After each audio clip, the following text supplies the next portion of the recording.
Hello, everybody. Welcome to another episode of Tane Talks. I am your host, Tane, here to talk to you today about Married at First Sight, Season 20, Episode 15. My guest, you guys have asked, is he going to be on this season? Are you going to have Jason this season? Oh, we like Jason. We like when Jason is on your podcast. And you guys know, who am I? Who am I to deny you guys Jason? It's the man, the myth, the legend. It's Jason! Saying, I always love your intros. And yes, people out there, I'm not saying I'm one of them, but people out there may be wondering, it's getting pretty late. We're at episode 15. Jason's still not been on Tay Talks. Where's Jason? I'm not saying I've been wondering why I haven't been on 15. I'm saying other people might have been wondering. But I mean, little known fact, I've been here all along. Okay? And I don't know if you want to pull back the curtain so much, but I've been here the whole time. At the very end of your podcast where it goes 5, 4, 3, 2, 1. That's me. You're the worst. That's me. I've been here the whole time, guys. So don't fret. I've been in your ears on Tane Talks every episode. He is. Yeah. No, you guys know he's all bands. I tell you guys all the time, Perfect Match Podcast, Jason Asia, all family, all good. It's always like, it's tough to get schedules, guys. Like, it's just been with this drops to getting it in. And like I told Asia, I'm the clown that's doing individual episodes. That's a lot. So, it's a lot. But there was no way I was going through a season without having Jason. Like, I mean, it's tradition at this point, It's tradition. It's a family reunion over here. Yes. Happy to be here finally for this season. Finally. Talking about our little show that's become a big show. Nope. Yes. There you go. Not the little one no more. Everybody knows Married at First Sight. Mm-hmm. We prayed for days like this, and I'm like, prayer works. I shouldn't have done that. Listen, it was, it was all fun when we were the little kids in the little pond, but now we're the little fish in the big pond. Now we're the big. I don't know what are we? We're the big fish in the big pond, but there's still these other little fish. These other fish. Yeah. Like, oh, now you want to come in the pond now? Mm-hmm. You weren't Where were you when we were in the fish bowl? They sure won't. They sure won't. Now that we in the lake, you want to be all up in the lake with us, and try to ease up in on our habitat. I'm like, I don't know how to feel about it. I don't know. I know exactly. That's how I feel. I'm just like, you weren't there. We had to watch 7 months. Mm-hmm. We had to go through all that. We had to go through, Denver and wearing pink. We had to go through the lots in the trenches, The trenches with this. And you just all of a sudden coming up like, oh, hey, we're here. We're having fun too. Like, no. Yeah. You wasn't here. Yeah. We're here in the dog days. Okay. You weren't here on episode 27 of season, 17. You weren't here. We were there. You didn't even know we existed. But it's all good. I mean, couples cam, the reruns, the spin-offs. Mm-hmm. The special episodes in the middle of the season. The unmatchables. Oh my god. Oh my god. You weren't here. You don't know. Oh man, but we're here. It's fine. It's okay. We are winding down, Jason. It is less than 2 weeks until decision day. But before we get into the episode, guys, I mean, you may have seen it on my stories. I am devastated. Guys, it wasn't even a thought until I guessed it with Asia. And we were like, oh, I can't wait for the reunion. Kevin's going to... Asia's like, are they keeping Kevin? I'm like, take it back. What? Asia put it in the universe. It's her fault. Yeah. It's her fault. Because it didn't even occur to me, but it makes sense now. Everything else is changing. Why wouldn't they change this? I just did not fathom a world where Kevin was not hosting the reunion. And then I come across an article from Deadline that's like, Paz and Paul I think that's what's worse. Mm-hmm. Fine. We were like, oh, are they going to get some well-known person that's going to host a reunion? It is Paz and Paul. This is basically a bonus episode of a therapy session. Yeah. It's gonna be something. Listen. They came for Keisha at after party, and I said nothing. Okay? And then they came for Pastor Cal, Dr. Pepper, and Dr. Pia, and I said nothing. Mm-hmm. But now they come for our guy Kevin. Mm-hmm. Not Kevin. We We riot. Okay. We Kevin. ride at dawn for Kevin Frazier. Okay. Yeah, it's devastating. It really is, because it really is.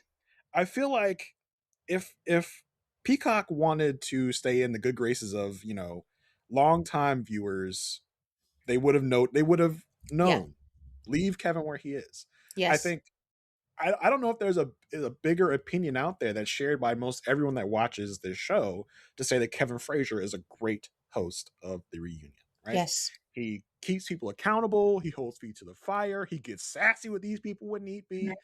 and I don't think the experts are going to do that. No. Yes, we have seen the experts get in there and duke it out with some of these people, right? Yeah.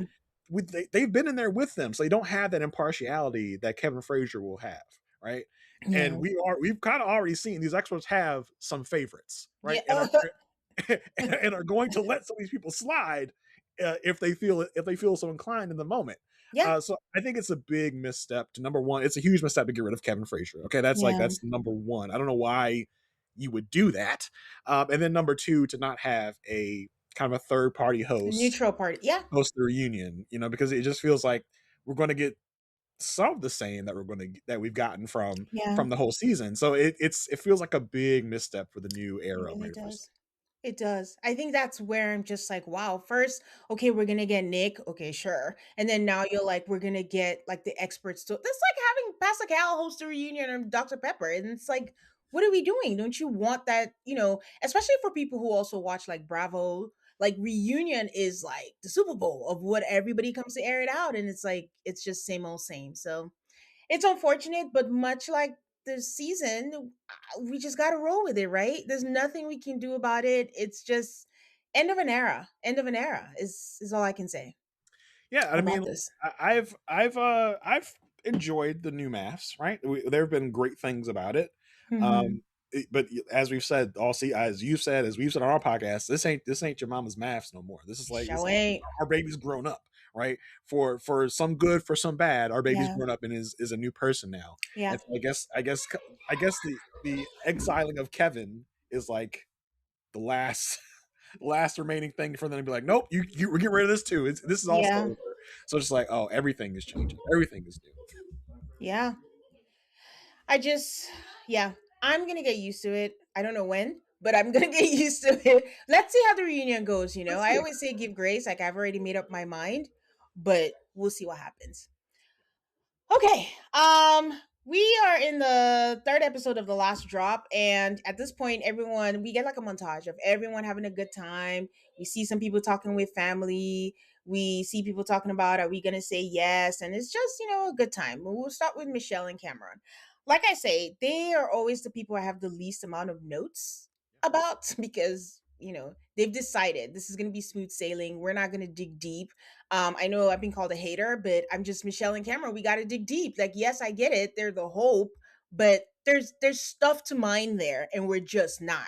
We just keep saying they're solid. They're solid. This man has said, "How do we keep the passion alive in 30 years?" Like, I'm morbid. Are you going to be alive in 30 years? Let's focus on Oh now. wow. Let's Damn, focus Jane. on now. Listen, that's how I feel. When I see Game of Thrones and it's like, oh, not coming out in 2032, I'm like, will I be here to see? That's so far away.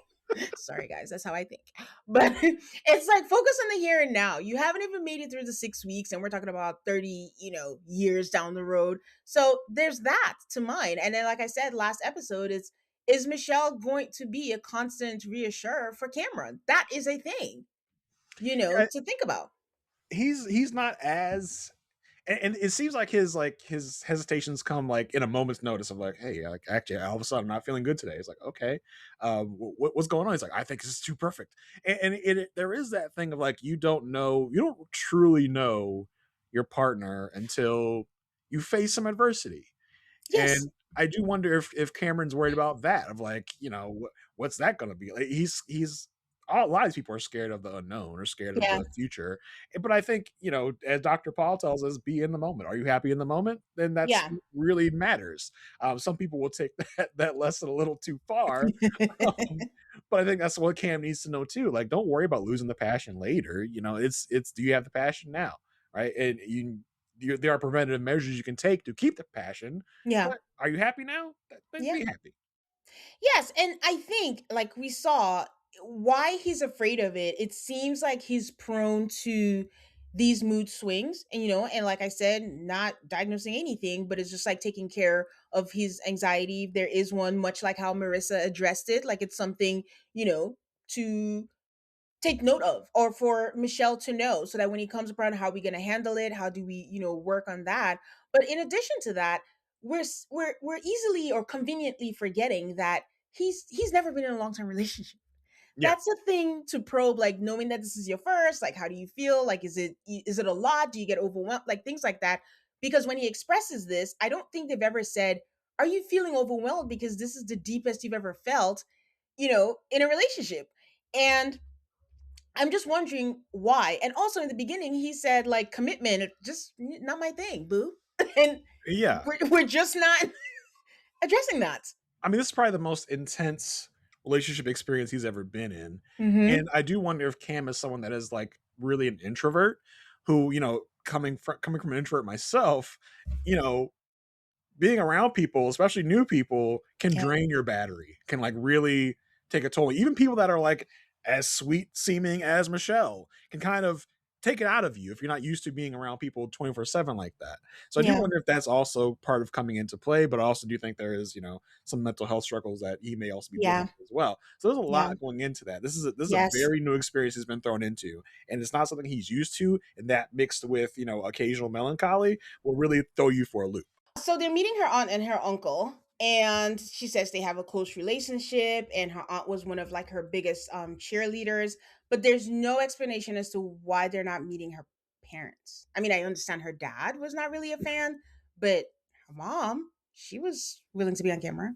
Yeah, I think. Well, I mean, it's good to see different sides of things, right? I think it's interesting that we hear that the aunt is the most supportive of this out of her Hmm. whole family, and we also kind of get the story of, yeah, the aunt did not do things in a conventional way either. So I Yeah. think that's an interesting part of the story to say, hey, like you don't have to go down the traditional path people want you to go down. You can Hmm. be, you can have this type of love story that we have, which is kind of similar to you guys' love story. Yeah. So I think that was a good comparison to make of like, hey, you don't have to go down this conventional route and things can work out really well. So I Yeah. appreciated it for what it was. No, I appreciated it. I think it was just, since everyone's meeting the family, when you're not meeting the actual parents, just like something to talk about it. Like we've had people in the past say, oh, my dad doesn't want to be on camera, oh, this doesn't want to be. And it's just like, I understand why they're meeting the aunt and uncle, but just not saying anything about it was just what I was like, interesting. Yeah, I mean, I just think it was probably that would have been more interesting. I think than meeting the parents. I think the parents just would have been like, hey, things are great. Like with the whole thing of like this whole relationship is fine. At Yeah. least we got something interesting in the aunt and uncle. I'll take that. Yeah, and like Jason said, her aunt shares how they wanted her to marry another Vietnamese person because her husband is white, and they just went through all this adversity, but look at them now, 30 Hmm. years later. So that's what he needed. But her uncle asked Cameron what he thinks Michelle's superpower is that he doesn't have, and he says her eternal optimism. So that's nice, yin I mean, yang. yeah, that just kind of radiates out of Michelle. I'm waiting. I'm waiting for Michelle to have like a bad day. Like I just kind of want to see what a bad Michelle day looks like. In a past life, I would be like, you need to know how you fight, you need to go through adversity. But we have Danielle and Bobby from the Dallas season, and they never fought. It was not just there. And sometimes maybe it does happen. So I Well, will, yeah, I you know, mean, our best couples in the MAFS past have never. We think of Anthony and Ashley, right? They never had a big fight. Jessica and Mhm. Austin never had a big fight.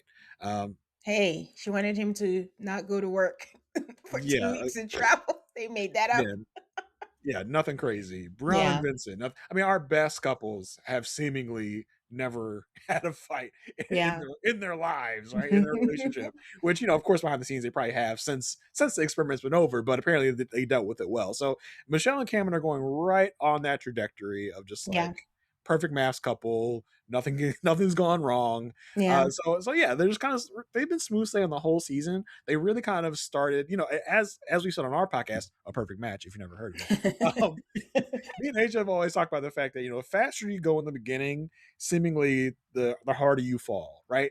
Michelle and Cameron had like just the right amount of like movement in their relationship, right? Things were Mhm. a tad bit awkward in the beginning, but then things started really well. They didn't dive headfirst into intimacy. They let it get some time. They had important conversations, and now they're just kind of really high flying. And they in no time were our best couple. Yeah. Um, Part of why I'm looking forward to the reunion is I keep waiting for the other shoe to drop with them. I just want to be proved wrong or right. That's all. Because I'm still not 100% sold on them. I Really? have no proof. I have nothing, but I just feel that way. And also, I wanted to mention that someone said that Michelle is Dallas Cowboy cheerleader coded, and that made me laugh so much. What does that mean? She's so positive. You know how you have Well, to like pageant and just always like, yeah, yeah, oh, this and is all that. fine. Everything's fine. So there's that. Okay, like I said, it was a good thing. Like, it's good for Cam to see that it is possible. There are people down years down the line, even through adversity, they're still together. Mhm. Since that's what he's concerned about. So we move on to Tori and Felipe.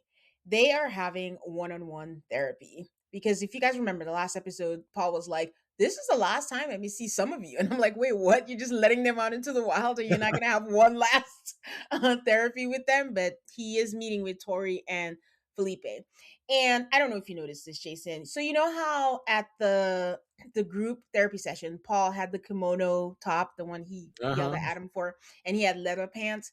In this session, it felt like he switched out the respective matching set and he wore a leather jacket and then, I don't know, samurai pants or whatever he was wearing at the bottom. Listen, I said on our podcast, I know Adam came into that group that group session like, bro, how are you going to talk about what I was wearing and you wearing this? I feel like Paul's just like, hey, I'm the expert, you're the participant. Okay, Yeah.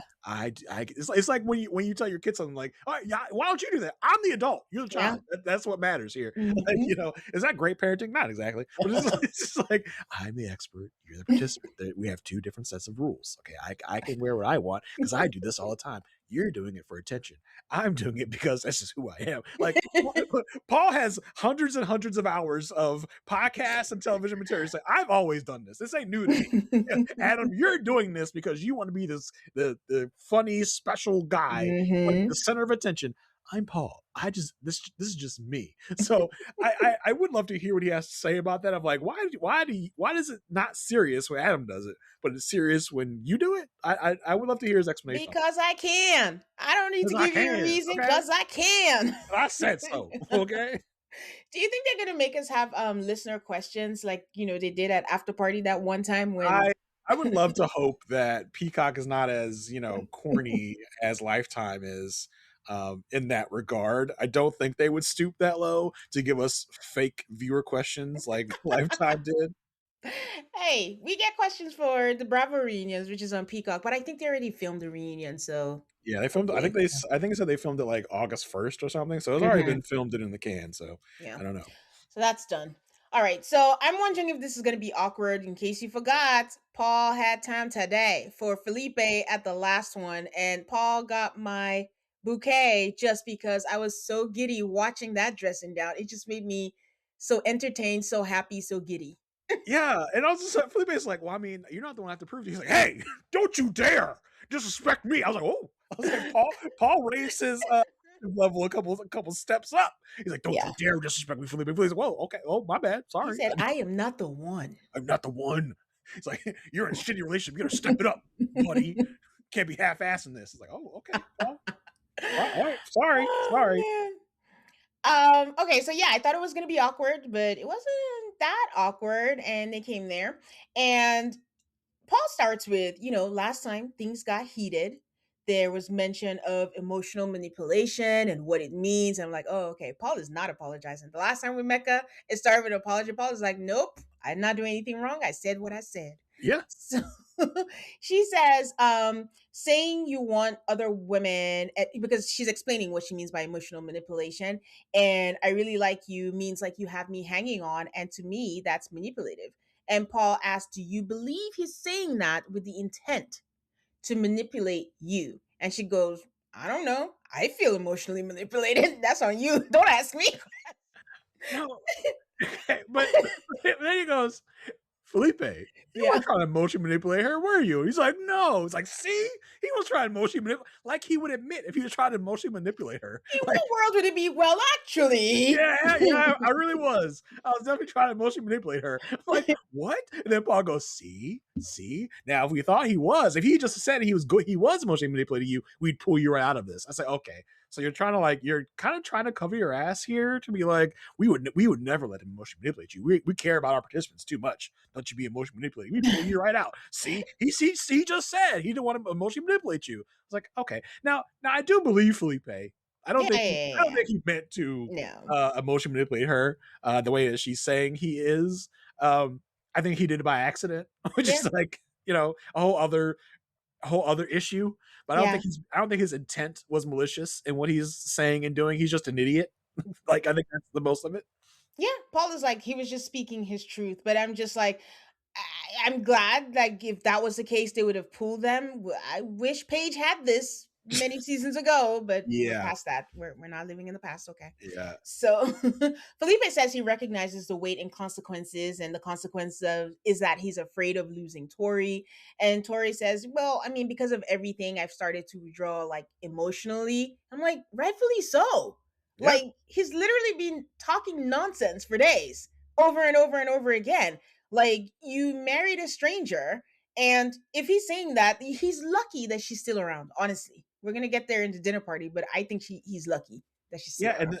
and the fact that after all the things he said, he still is in the dark about the fact that, oh, she's mad at You me. feel some type of way, What? yeah. Which I think also I would also put a little bit on Tori saying that she's not being as like we hear her in confessionals, we hear her in selfie cams, kind of Mhm. letting it all out. I wish she would let it all out on him because in the conversations they've had, she's been very kind of like I didn't love that, but we've heard her like almost curse him out in confessionals. I wish you would give him sort of that a little bit of that sassiness and that fire to his face, and so I he will be rightfully aware that he's in the doghouse at all times. I'm trying to think. I thought she said to his face, like, "It's not on me. That's on you to figure out. Like, you need to figure that out, and I'm not going to help you." And then when they had that conversation about helping with the dog as well, she was just Yeah, like, I don't trust you. Like, I don't trust you with certain things. She's kind of said it, but even on the flip side, if she says, I'm withdrawing emotionally and you haven't noticed, that's a problem. that's a big problem because I mean, just thinking about that instance from the last episode where he comes bopping and like do things are all good, and she's like, no, things are not good. Like you have no awareness of anyone else beside yourself Yourself. to Mhm. see how you're making her feel, and it's got to be put to him in plain English by several people. Yeah. By Paul, by the people at the group dinner and group sorry, group session, not group therapy. I mean, I can't call it therapy; it's group session, guys. To have people throw it in your face like, "Hey, she's not happy." You like my guy, like get it through your head. He's like, "Oh, wait, you're not happy? Oh, Yeah. interesting." So yeah, he is definitely clueless in the terms of how he's making her feel, and Yeah. it's finally starting to set in when it almost might be a little too late. But like I said, she does tell him but she kind of like also is like, "Hey, I'm not like feeling great about this," but in the confession, she's like. This little build a boy, I ain't here to build a boy. I wish you would like kind of I think maybe saying that to him to his face would Mhm. get the message a little more clear because I Yeah. don't think he's understanding the seriousness of her Gravity. concerns. Yeah. I want to know out there, guys, if you're listening, do you believe Felipe? Because the more we talk about it, I think I'm seeing. We just said he wasn't manipulating her, right? But a little part of me is like, well, maybe not maliciously, but maybe he is like just trying to eat his cake and have it. While I figure out my stuff, I'm going to tell her I'm committed, and that keeps her hanging in there, and he thinks that's good enough for him to stay there. So again, the malicious part, it's not because he's trying to be like this mastermind and Mhm. control or anything, but more like, I don't know, she's nice. But I mean, Paul says it best. You found something good, but you're wondering if there's something else that's greater. I think in that realm is where I'm like, maybe he's just saying things to keep her, and it is working because she didn't leave. Yeah, I think part of it is he's an idiot. Okay, I think that's the Yeah, I biggest can thing. agree with I that. don't think Yeah. he's smart enough to be this like emotional Yeah. mastermind where he's doing all these things. He's just a fuckboy who can't get his shit together, right? It's like, and I like how Paul put it as well. He's like, you're definitively trying, Yeah. but you're not definitively in, which makes so Yeah. much sense. Of like you keep hemming and hawing, and it's not making Tori feel valued in this Valid. relationship, which I think is Yeah. the perfect way to get it through his head of like, look at how look outside yourself, because Felipe is only worried about Felipe and how Felipe Yeah. will feel, how Felipe is going to do this. He claims he's looking out for Tori. He claims he's not telling Tori how much he loves her because he doesn't want to get her hopes up, basically. Which is like, no, but in the meantime, you're making her feel isolated and you're making her feel like you don't like her because you're not saying that you do because you don't want to get her hopes up or whatever. So Yeah. he's not taking too much into account of her Of her. experience and her feeling.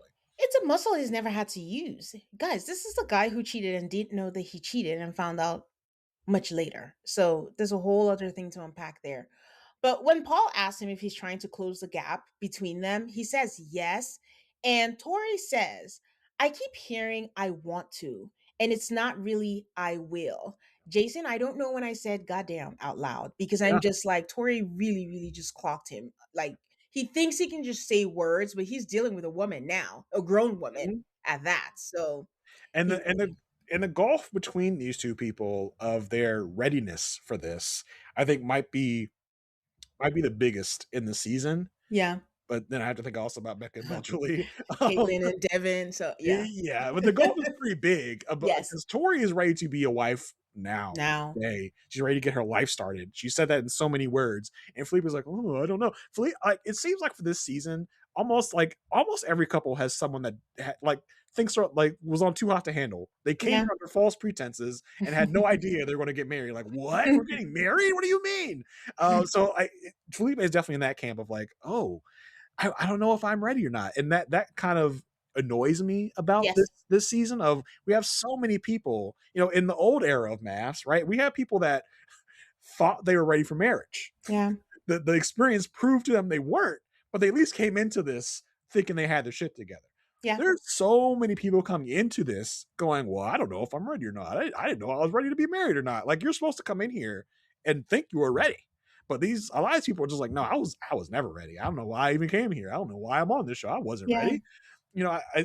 I draw a parallel to like 9 Day Fiance of like the 9 Day Fiance visa is supposed to be for people that know they want to be married to their partner, but they Yeah. just have them come over on the 90-day visa to get wedding preparation to get them acclimated to the U.S. But these people in 9 Day Fiance make it a test of like, we'll take this 90 days to see if we want to be married or not. No, that's not the Mhm. point of the show. The point Yeah. of the show is you were ready, but you now have these problems because you're in this new situation. But all Yeah. these people married at first sight were never ready, and I Yeah. don't think they ever thought they were ready. But they threw themselves into this and just were like, well, we'll see what happens. And that kind of goes through like the seriousness of you know the casting process Yeah. of this. We can say all we want that people weren't serious in the old era of mass, but this is a new level of unseriousness for some of these people. It really is. One of the things that I was struggling with, especially when Felipe kept saying like, "Oh, I don't know if I'm ready for marriage. I don't know if I can do this," and I'm like, "You are not legally married.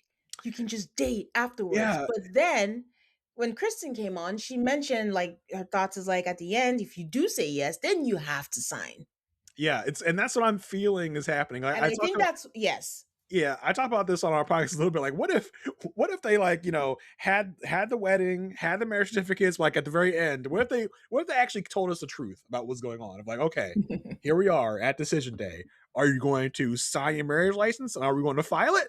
Or are you going to yeah, rip it up? Like, they're not going to do so much as to tell us all that, to yeah, tell us these marriages aren't real or aren't legal or not.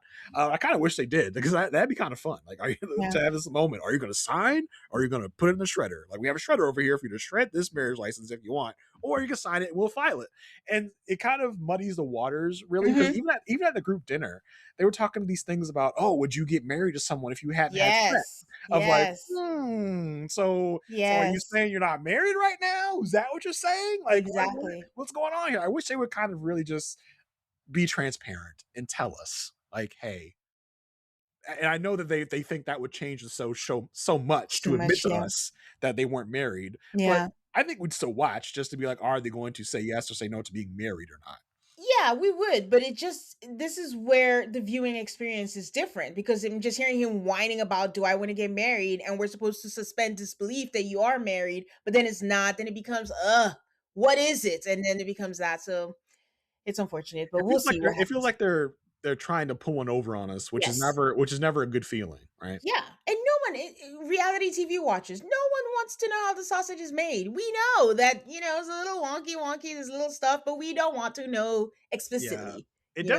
definitely cheapens the experience when you learn about the realities of reality Yeah. television producing. Like, I mentioned 90 Day Fiance, like, that experience has, like, kind of Mm, almost been ruined for me because I see the seams a little too yeah. much now on 90 Day Mhm. Fiance, and we're starting to see that here as well on Married at First Sight of like, "Oh, so you guys are just speaking as if you are or not married. We don't know." Yeah. So Paul is just, saying what Paul says, like, you don't know definitively if your marriage is going to work out, but what people do know is how they're feeling in the moment, not before. How many percent of people work out marriages work out? How many exactly? Mhm. Then blah blah blah. So, Paul doing his thing. So in this moment, he says, I want to be with Tori. I've always wanted to be with Tori. Ever since I met Tori, I wanted to be with her. Yesterday, today, forever. He says this like five more times throughout the episode, and it's losing power for me. Because I like Yeah, I think this was a good lesson that Paul was trying to teach, but I think Felipe took the wrong things the from it, wrong lesson. right? Because he basically tells Felipe, think about how you feel in the moment, right? Yeah. How do you feel right now? He's like, well, right now, I like Tori. I want to be with Tori. Here's the thing. He's telling you not to qualify it. Just Yeah. it's just how you feel. Because when you say right Right now, now, I feel this, this, and this. don't It ask me gives that about tomorrow. qualifier. Yeah, it gives that qualifier Yeah. of it's giving me the out to say, but I Yeah. might not feel that way, in the future. The thing was, I think Felipe thinks, oh, I'm not supposed to say what Yeah. about next week. But Yeah. the right now that I say in the beginning does the same thing as saying, but what about next week? Next time. Mm-hmm. Right? You just need to tell her how you're feeling in the moment without qualifying it, without being Yeah. like, today I feel this. Just say, hey, I'm really enjoying our time together. I'm really liking you. Mm-hmm. And even if you're tripping about it in your head, so don't Mm-hmm. let that out. Yeah. Like, because it really makes her feel insecure, it makes her feel bad. And you do have to be in the moment, but he's taking the wrong lesson from what Paul's. Yep. It's Paul's fault. He said, if you feel the thing, say the thing. No, not all the time. Say the right thing. Say the right thing. Have Use that use a filter. filter. Have Yeah. that filter on. That's what you Hmm. need to do. And these people that go, "Oh, I'm speaking my truth," right? That I can't be I can't be blamed for saying the truth. No one is asking you to. If no one's asking you how you feel about something in the moment, you don't have to spew it out all the time. I tell my child this all the time. Like, you don't have to say the things. You don't have to say all the things. Yeah. You can keep some of that inside. And it's telling the truth with tactfulness, I think, is Yeah. important as well, right? Like, Yeah. it's telling the truth, but also being cognizant of other people's feelings and emotions. That's something that also needs to be learned from a couple of these Mhm. people. A couple of these people. So yeah, so I started talking and he's saying all the things. Tori has a blank face to me. It's just blank. There's no emotion, there's nothing.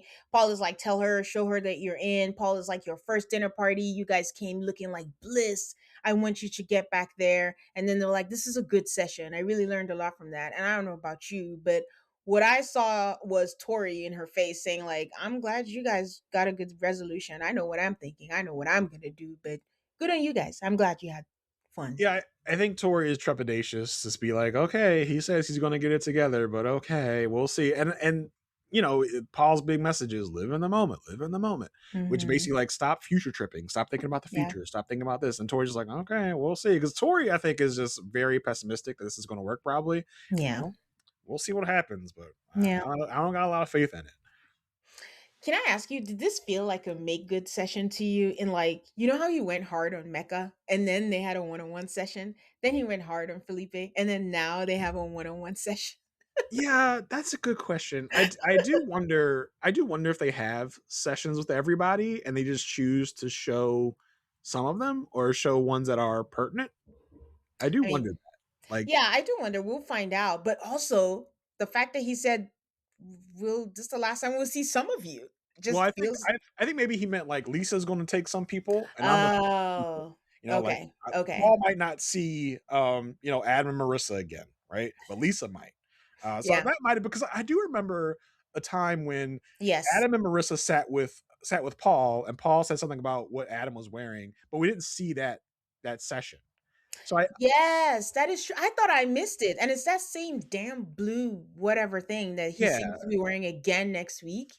so Yes, that's true. I do think there are some therapy sessions we're just not seeing. Like they were Yeah, taped, we're not seeing them because I mean they've just I guess they've decided they're that none of these episodes are gonna be over an hour, so yeah, they can only put some things in the episodes. So yeah. yeah, I just wonder if that's it, right? That's Like we're okay. just there are things happening, we're just not seeing it unless it's pertinent to the narrative, and this is pertinent to the narrative because Paul and Felipe Paul had Felipe a has, thing. yeah. Yeah.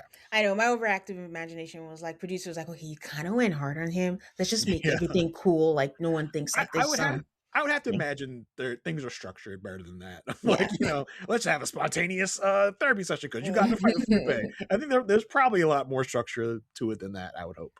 Hey, they could do a last minute switcheroo. Okay, don't do Paz. You're gonna go to Paul this time, Hey, so that it's fine. could be. Okay, so they go on date night. He tells her she doesn't know where they're going, but wear a bikini, but winter wear. I'm like, what could it be? But it's like it's a sauna on the water. I didn't think it was that great. I was like, okay. I mean, it's a very surface level date. Like I don't know. I think my thing is I don't know what Felipe can do to fix this besides not just saying the dumb shit that comes in his mind. Like, like I think that's what all he can like I think this date was supposed to be like, "Oh, I'm going to fix it. I'm going to take you on this nice date." That's not going to really fix anything. The way to fix things is not just to say the stupid things that come into your mind. Yeah. I actually think the only way to fix it is on her end. If she just happens to decide if I'm going to give you a chance or not and take a leap of faith, there's really nothing he can do. The damage has been done. I think that the advice Paul gave was good, right? Keep giving her the good stuff, right? Don't say the stupid stuff. Like don't talk about, well, I don't know what's going to happen tomorrow. I think if he refrains from that, Tori can Mhm. see that he's thinking about her in the moment and not what can happen later. I think that was good advice. I think if he sticks to that, if he sticks to giving her the good feels, because I mean, she mentioned something about like, I think you don't want to overwhelm me with emotions, but I Mhm. want you to give me the emotion.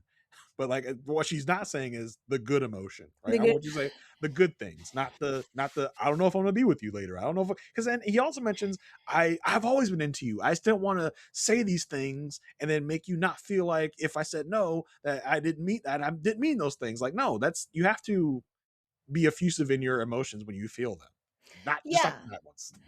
But I kind of think like it is tainted because it's like, so now you're just telling me all the good feels because Paul told you to. Are Well, you yeah, doing it because it's what you want? So that's why I mean, like, it's just really, do you want to take a leap of faith? Because time is not on their side anymore. It's 2 weeks. yeah. So, It's and that's what they need is time to see if it's sustainable, if it's going to change, and he's just not being a good boy for the remainder of the 2 weeks. So, yeah, it's gonna be really tough to bounce back yeah, from the hole that he's already dug them into. But yeah, like you said, it's gonna be on Tori to figure out like yeah, is he is he going to be committed? Is he not? What's it going to be? yeah. So it's a tough hole to dig out of for them. Yeah. He does bring out a framed picture of their wedding, which looked really pretty. But I'm mentioning this because through the episode, a lot of the couples were giving me 1 month anniversary esque, Yes, but and it's around their 1 month anniversary, so it's much like the sex exercises, right? Of like yes, we're not gonna have a specific sex talk yeah, week, but we are going to give you the same little toys and gadgets for sex week. And yeah, it felt like this too. Like I'm sure somewhere there's a framed thing of their vows that they're reading to each other that we just didn't see in the edit, right? So yeah, giving very much to 1 month anniversaries, but yeah. they're not making a big deal out of it in the show. I'm so glad we were spared the intimacy week thing and the fact that the experts don't visit homes anymore. I can just see Paz in the house. Just go and she can curse now and she can say, there's the three V's. So he'll be like, if anyone who watched Friends and Courtney Cox in that episode with Monica, seven, seven, seven, seven. Do you watch Friends? No, you don't, because you Yeah. know this. Not well. You watch it, you get it. It'll be too much, and I don't think I can take it. So I'm glad. Okay. Yes. I forget what that's all about. Oh, you do. Google it. Just Okay, Google I will. 777 Monica. Oh, okay. All right. Okay, let's move to Marissa and Adam. I don't know, we start with them all kissy face. She's like on him, they're kissing each other, and then they sit for dinner, and he has his leg on his chair. This her chair. This really bothered me like a lot. It shouldn't, but it did. I, I'm so sick of him and sick of them. Like, I don't know what's happening here, and I think Adam is, the word performative has been beaten to death Mm. in this season, but he just wants to be the center of attention. He wants to be this special Superboy. Look what I'm doing! Isn't this funny? And I think it was super funny in this. I don't even know, were they at a restaurant? Were they at their apartment? I had no idea. Did they have a personal chef come It over and was a make? restaurant because I I think, was like, oh, that's true. yeah, it looked like they were on their balcony, but then they had a waitress. I was like, I don't know what's happening here. Um, but yeah, he just wants to be. I think he thinks he's so funny, and I don't think anyone else is laughing. I don't think anyone else is getting it. Marissa's laughing. So he's just entertaining her. I mean, when you just said like he just wants to the center of attention, if you ever watch Mad TV, look what I can do. Oh, Look what Stuart, Stewie. yeah. It's always but in a different way. And I don't know what is happening here. And she's also now absorbing his vocabulary because she's like, I feel like we were full sending it all the way like when we were in Mexico. But again, his leg is still on her chair. And she keeps rubbing it. I'm like, push it down. I think something that's interesting about both Marissa and Tori is that they're starting to wake up now, right? It'll be like, at least Marissa now is at least pushing back a little bit, where Yeah. he's like, as he's eating his steak with his hands, he's like, is anything I'm doing giving you the ick? Which is probably not even where this came into, because again, when you don't see them saying it with their mouth in any given moment, it was probably pulled from another time. Yeah. And she's like, I mean, eating with your hands. He's like, really? That's giving you the ick? I think he's like realizing now that she's not into a lot of these things that he's doing. He's Mhm. like, oh, that's giving you the ick. Like that's turning. Like she literally says, it's turning me off. He's like, it's turning you off. Like he's like, oh, I thought I was being funny. I thought you were down with this, but this actually it's Mhm. not good. Like I thought I was being cool. Like oh, isn't this funny? Beating my hands, but you don't like this. Ooh, yikes! I could kind of see it in his face. Like, ooh, I made a miscalculation. I mean, it was very obvious on her face because when he asked, like, "Is there anything that gives you ick?" Because he was bodying I think it was a T-bone It steak, was T-bone like steak. a handheld. He Yeah, just the whole hand just smacking away. You could see her face, just like, yeah. "Is this real life right now?" And there was no way even for him to miss that, and was like, "Oh, this might be a problem." Oh, this isn't funny to Um, you. This isn't funny. Oops. Something that we've been seeing this season is there's a lot of repetition. They've had one conversation. There's a lot of saying the same things over and over again. She's like, "Oh, your intensity for things, for longevity, to turn off," like you said. And he's just like, she's like, "Do you have any reservations?" And he's like, "I don't think I have any reservations. Just a mismatch in athletic ability." But she has it. She's just not using it. I'm like, aha. Speaking of, did you see the story that Courtenay posted? No, what was She put a it? story of it was a clip because I think Kinetic or Peacock or somebody posted a clip of Marissa saying, "I can't play pickleball all the time, yada yada yada." And then Courtney posted a video of herself on the pickleball court playing, and then she had a caption. I X out of it, but it's just what are we doing? She ain't being allegations of being thirsty for okay because it was a little too obvious, and I loved when she was like doing her goodbye tour and was telling Adam like, hey, pickleball rematch. He's like, you gotta get your training up. And she's like, oh, like ow. You don't think I'm good enough to be playing pickleball with you? Like she's like, I thought we were match made in pickleball heaven. It's like no, Mm-mm, Adam mm-mm. barely even knows who you are. He barely, No, he he doesn't. That's doesn't the sad recognize part. he barely recognized you were in this process at the same time as him. He's like, "Oh, did we play pickleball together like the other week? Oh yeah, you're here too. Oh, I didn't realize. I didn't realize you're the same person. I thought you were going to be like one of my pickleball pairs at the court." So that was just so funny. How she got like just crashed down from heaven. Like, oh, you're going to need to train better if you want to be play pickleball with me. She's like, oh, I thought I No, was your you're not good enough. pickleball match made in heaven. Ow, okay, Mm-mm. cool. Like you could just see the look on her face. Like, oh, Like, maybe oh, he's not into okay, me like I thought he was. Ooh. cool. Help me here. Did Marissa say adult women don't play sports? She did, in fact. She did, in fact. Well, when I saw that, I was like, "Ooh, Asia!" My co-host on a Perfect Match podcast, we didn't know, is not going to be happy because she's a the W fan of for those that follow WNBA. She loves women's sports. She loves women athletes. So she is not going to be happy, and that for her to say that is just so wild. Like it almost gives Courtney not being aware of things in the world. I couldn't even come up with a what she was trying to say was. I just no way around No, this. no, I don't think she takes women's sports seriously. I don't think she sees it as a thing. I think she was dead ass serious. Adult women don't play sports. But this is from a woman whose hobbies include Napping. going to restaurants and napping. Those are the things that she's like into. So I just don't think she is like very into things, and so that does make sense that that would be an opinion of hers. Like adult women don't play sports; they go out and drink, they go out and go to restaurants and bars. I'm like, oh, okay, how unaware you are. Mm. Well, he says her not liking the stuff doesn't make him like her less. And in a confessional, he does say that he wants her to be his forever person, and he is still 110% still in the process, but he's worried because they have a lot of work to do. He asks her what she will need to say yes, and she's like, seeing if you can meet me in the middle. You say that, but then you run all the way to the end so he doesn't have to meet you in the middle.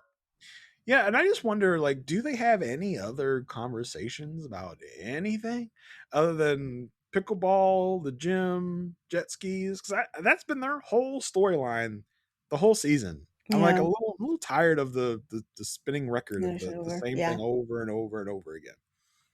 For some odd reason, I still don't think these people are a definite no. I kind of think, Listen, I don't think they have as big a hurdle as a lot of the other couples have. hmm I think that this whole, she doesn't play pickleball enough, blah blah blah blah blah, I think can be worked out, can be, compromised upon, especially yeah, if she is, because she keeps like insisting to us that she's not her 23-year-old self and she's not going to mold herself into what her partner wants. But I'm not really getting the proof of that. yeah, Right, like she's she is. doing more and more things to mold herself to him. She's willing to go to the gym more, she's willing to practice her pickleball for him, as we're going to hear later. But just like, I don't know, I listen, as far as they're not in the most trouble like of Yeah, these other couples, I think they're, in terms of is this going to work out, I think I'd actually put them like higher than most of these couples. yeah. I don't think they're long term, but I think they could date for at least 6 months, Mhm. something like that. Okay, I'll take a quick break and I'll be right back. All right, we're back to talk about Nikki and Sean. I find myself agreeing with everybody else that they had a conversation, they're trying to make nice in public, but then when everybody comes for them, I get mad. Like, don't do it. But I'm getting ahead of myself in this place because, like we said, 1 month anniversary, but we're not saying it.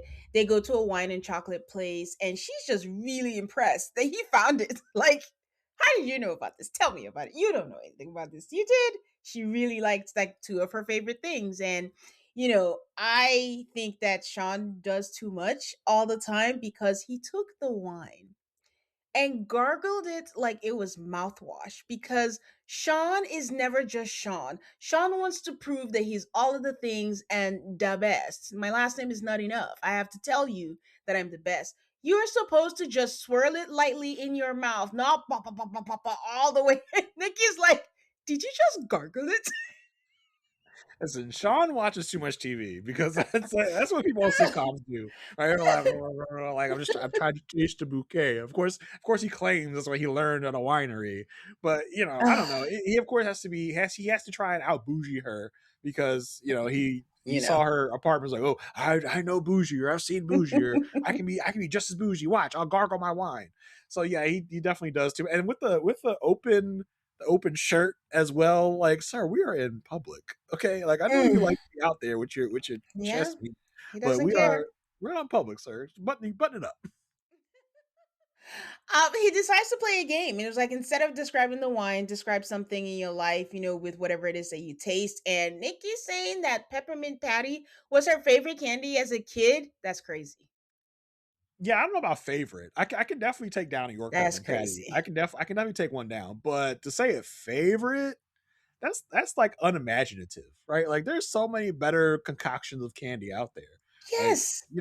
there's Twix. There's like, there's Crunch Snickers. Bar, I don't know. Snickers, Something. There's so many other things out there. You just haven't lived. Peppermint patty. Oh, okay. Yorks? I Oof. like a peppermint patty, but my favorite. I won't go that far. Everything with Sean has to be physical. He's like, yeah, let's do a Lady in the Tramp moment, and she does because she does indulge him, but Nick, she says, "Oh, go ahead." Nikki, give the Emmy, the Oscar, whatever you want to Nikki, because in these moments, like the way she talks about it Yes. so eloquently and Yeah. great. But then you see those moments where he goes, where he puts the thing in his mouth, and he's like, "Let's Lady in the Tramp this." And you just see a look on her face of like, Ugh, "Oh, again, I have to gotta do this. gotta Ugh. do this." Okay, go ahead. And you just see those moments like right before she's like, "Oh, get yourself together. Okay, you can Yeah. do this." And the look on her face as it's happening, like, okay, yeah, right there. I see it. I see you, Nikki. I see you. You're acting all these other moments, but I see the look on your face. I'm like, oh, I gotta do this with this man again. Ugh. I You mean, see it. she said the date was great. I see the words coming out of Nikki's mouth. I want to believe them. I still don't believe them, but then I was like, but she won't lie, She would does. she? She will lie. She's lying. She's outside. They're like, I can see us having so many more nights like this. This is Wink, a wink, great wink. date. While she's blinking in Morse code, somebody help me, please get me off of this show. It's like I can see this lasting for a long time. I'm so happy with Sean. I'm like, okay, sure, yeah, sure. I mean, she said it was chef's kiss, but then we get security cam, and when we get a security cam with Sean and Nikki, You don't know what's about to happen. You don't know you what's gonna know come. what am I getting in this box of chocolates? Well, they're in those damn robes. I'm sick of seeing them in those robes. Look at it. And she's at the counter with him just hovering and dancing all over her and rubbing her shoulders. I'm like, give her space. It's it's so uncomfortable Like, because you just get this feeling of he's yes. like a sex pest and like she's just trying to live and he's just like rubbing all up on her and doing all this and she probably is at the counter like, okay, there's a camera to my right. I know this. Because notice all these moments are in that exact Exact same same spot. spot. She's like, let me get over here to the camera so people can see that I am trying, that I am, I and it feels bad because that group session from the previous episode really felt like they were putting pressure on Nikki. Right? Okay. It felt very pressury. Hold that thought, Jason, because I after this happened, I want to bring that back and then put those two together because I feel stupid, but okay. I'm with you though. So he's hovering, dancing, and then we see them kiss. He's grabbing her ass, all of that. And then they head on into the bedroom. And then my caption said kissing noises. I'm like, okay, I'm assuming we're just kissing on the lips, the Uh, face lips. And then not the facelifts. I mean, and then afterwards, we see this motherfucker come out, robe untied, just Swinging, wee, free willy. Let me swinging. tell you, He is area all swinging. pixelated. I'm like, oh my god, oh my god, oh my god, and he's singing, "Ooh, we are one." I can never Oh, unsee that, Jason. I can never unseen. never unsee that. And he knew what he was doing. He just like Nikki knows where the cameras are. Sean knows where the cameras are. He's like, let me put it out there. Let me show y'all that we are. This is where we at now. We out here. We out here. The robes are no longer tied up. We out here swinging and going. We are one. Like, okay, yeah, Like in case she tries to deny, remember she yeah, took me down with food in her mouth? This happened. exactly, Get it exactly. on camera. So Nikki says, I'm not going to go into specifics, but we took a step to explore more sexual intimacy. It wasn't sex, but it was a sexual encounter that was more of a physical flavor. What the, like, okay. And then he says they went way beyond what they planned and lasted longer than he thought. And, So and it was a good advancement in the right direction. He's doing this confessional in the robe. I'm like, it can't be the same night. It was a security cam, right? yeah, no, well, yeah, that's a good question. Yeah. Okay. Uh, a Did producer he was like, call? "Oh, we got to talk He now." called production. It was like, "Hey, y'all got better get over here because some shit just went down. You guys better get over here because we just had a moment." Okay, um, like, and so what? So Asian refused to talk to you about this. What do we think this was? Okay, hold on. The next morning, they're all smiles, they're kissing. Nikki says, "We are sexually compatible." Mhm, This is where I'm like, I went, at first, I'm like, I can't with these two. I don't know what it is. But in the same breath, she's like, emotional connection leads to romantic love. And I'm like, this is the true whiplash. I don't know what I want to tackle first. The last episode where she was uncomfortable to getting here. mhm. But what I think it was, Sean has good tongue game. Okay. Because if you didn't have sex, but you're sexually compatible, what else? I mean, so obviously it was not full on Yes. penetrative sex. Okay, Yes. we know that. Was it? Did they service each other? 69. Remember their Yeah, favorite yeah. number? Yes. Yeah. So do we? I mean, do we think I it was think it's that? 69. Do we think there was some hand action and not mouth action? They're way past hand action. Okay. I mean, listen. I think it was a 69 situation. Okay. All right. And do we And think? And this is it's tough. It's a tough subject to tackle because it's like, do we think Nikki was all the way in on this? because that's why I wanted to say she said we are sexually compatible. I think yes. But I Because can't. I don't okay, trust things that Nikki says. Nikki I'm said just going to say that. I think. I think Nikki's trying to keep it cute for the cameras. I really do. she didn't have to go that far. She could have just said, "It She was didn't. nice. I But enjoyed it." She but didn't have here's to say we're sexually compatible. but here's the thing. Like she's going to say that to make things look good. But I think with the previous counseling session in the group, where Yes. there she was, it really kind of felt like the experts were almost pressuring her Yes. into going more forward with Sean. Yes. Both in the intimacy aspect and the family aspect of Yes. like because you notice while they were like talking about well we got to do community and intimacy, those are two Yeah. things you need to work on. Nikki's like, all right, done, cool, because I think Nikki overall wants to make it feel like she's trying, Yeah. she's progressing, she wants to move forward. She's like, all right, to get everyone off my back, I will have him meet my mother, I will go further into the intimacy than we have been. And I think to shut him up, most certainly, for him to stop talking to the group about the fact that she's refusing to Mhm. progress, she's doing all this and that. She's like, all right, let me give him something so that he shuts the hell up about Oh this. no, don't say that. I I don't want it just to be yeah, I know. I don't want to think also that she would do what she doesn't want to do, but it's very hard to ignore. I actually put this on threads. I was like, I'm very disappointed with how the experts handled that session. It really felt like passive coercion to me.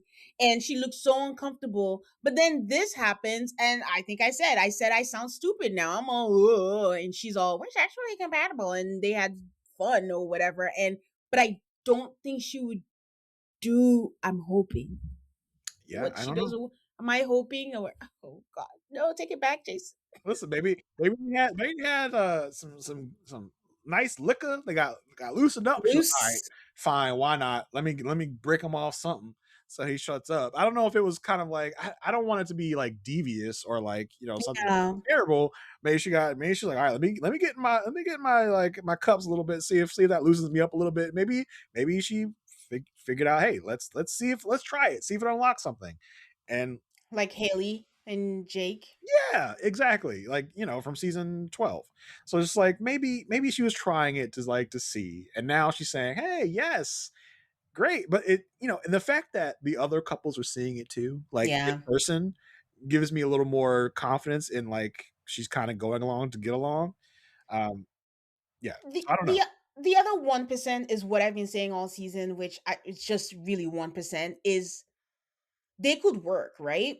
And maybe there are things, but she's fighting the resistance because she's like, my person cannot come in this package. And she's just like, I would not accept it.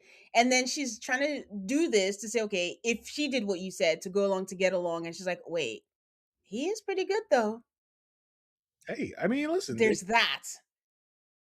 That's my 1% on that. But oh God, yeah, these it's people. and she keeps saying things like, "I'm trying to get past the lack of physical attraction." So she still does not find him physically attractive. He has not. That's the part. I don't want Yeah. it to come. I want to walk in the room and people who don't know me are like, "Oh, that's her man." That's the part she's struggling with.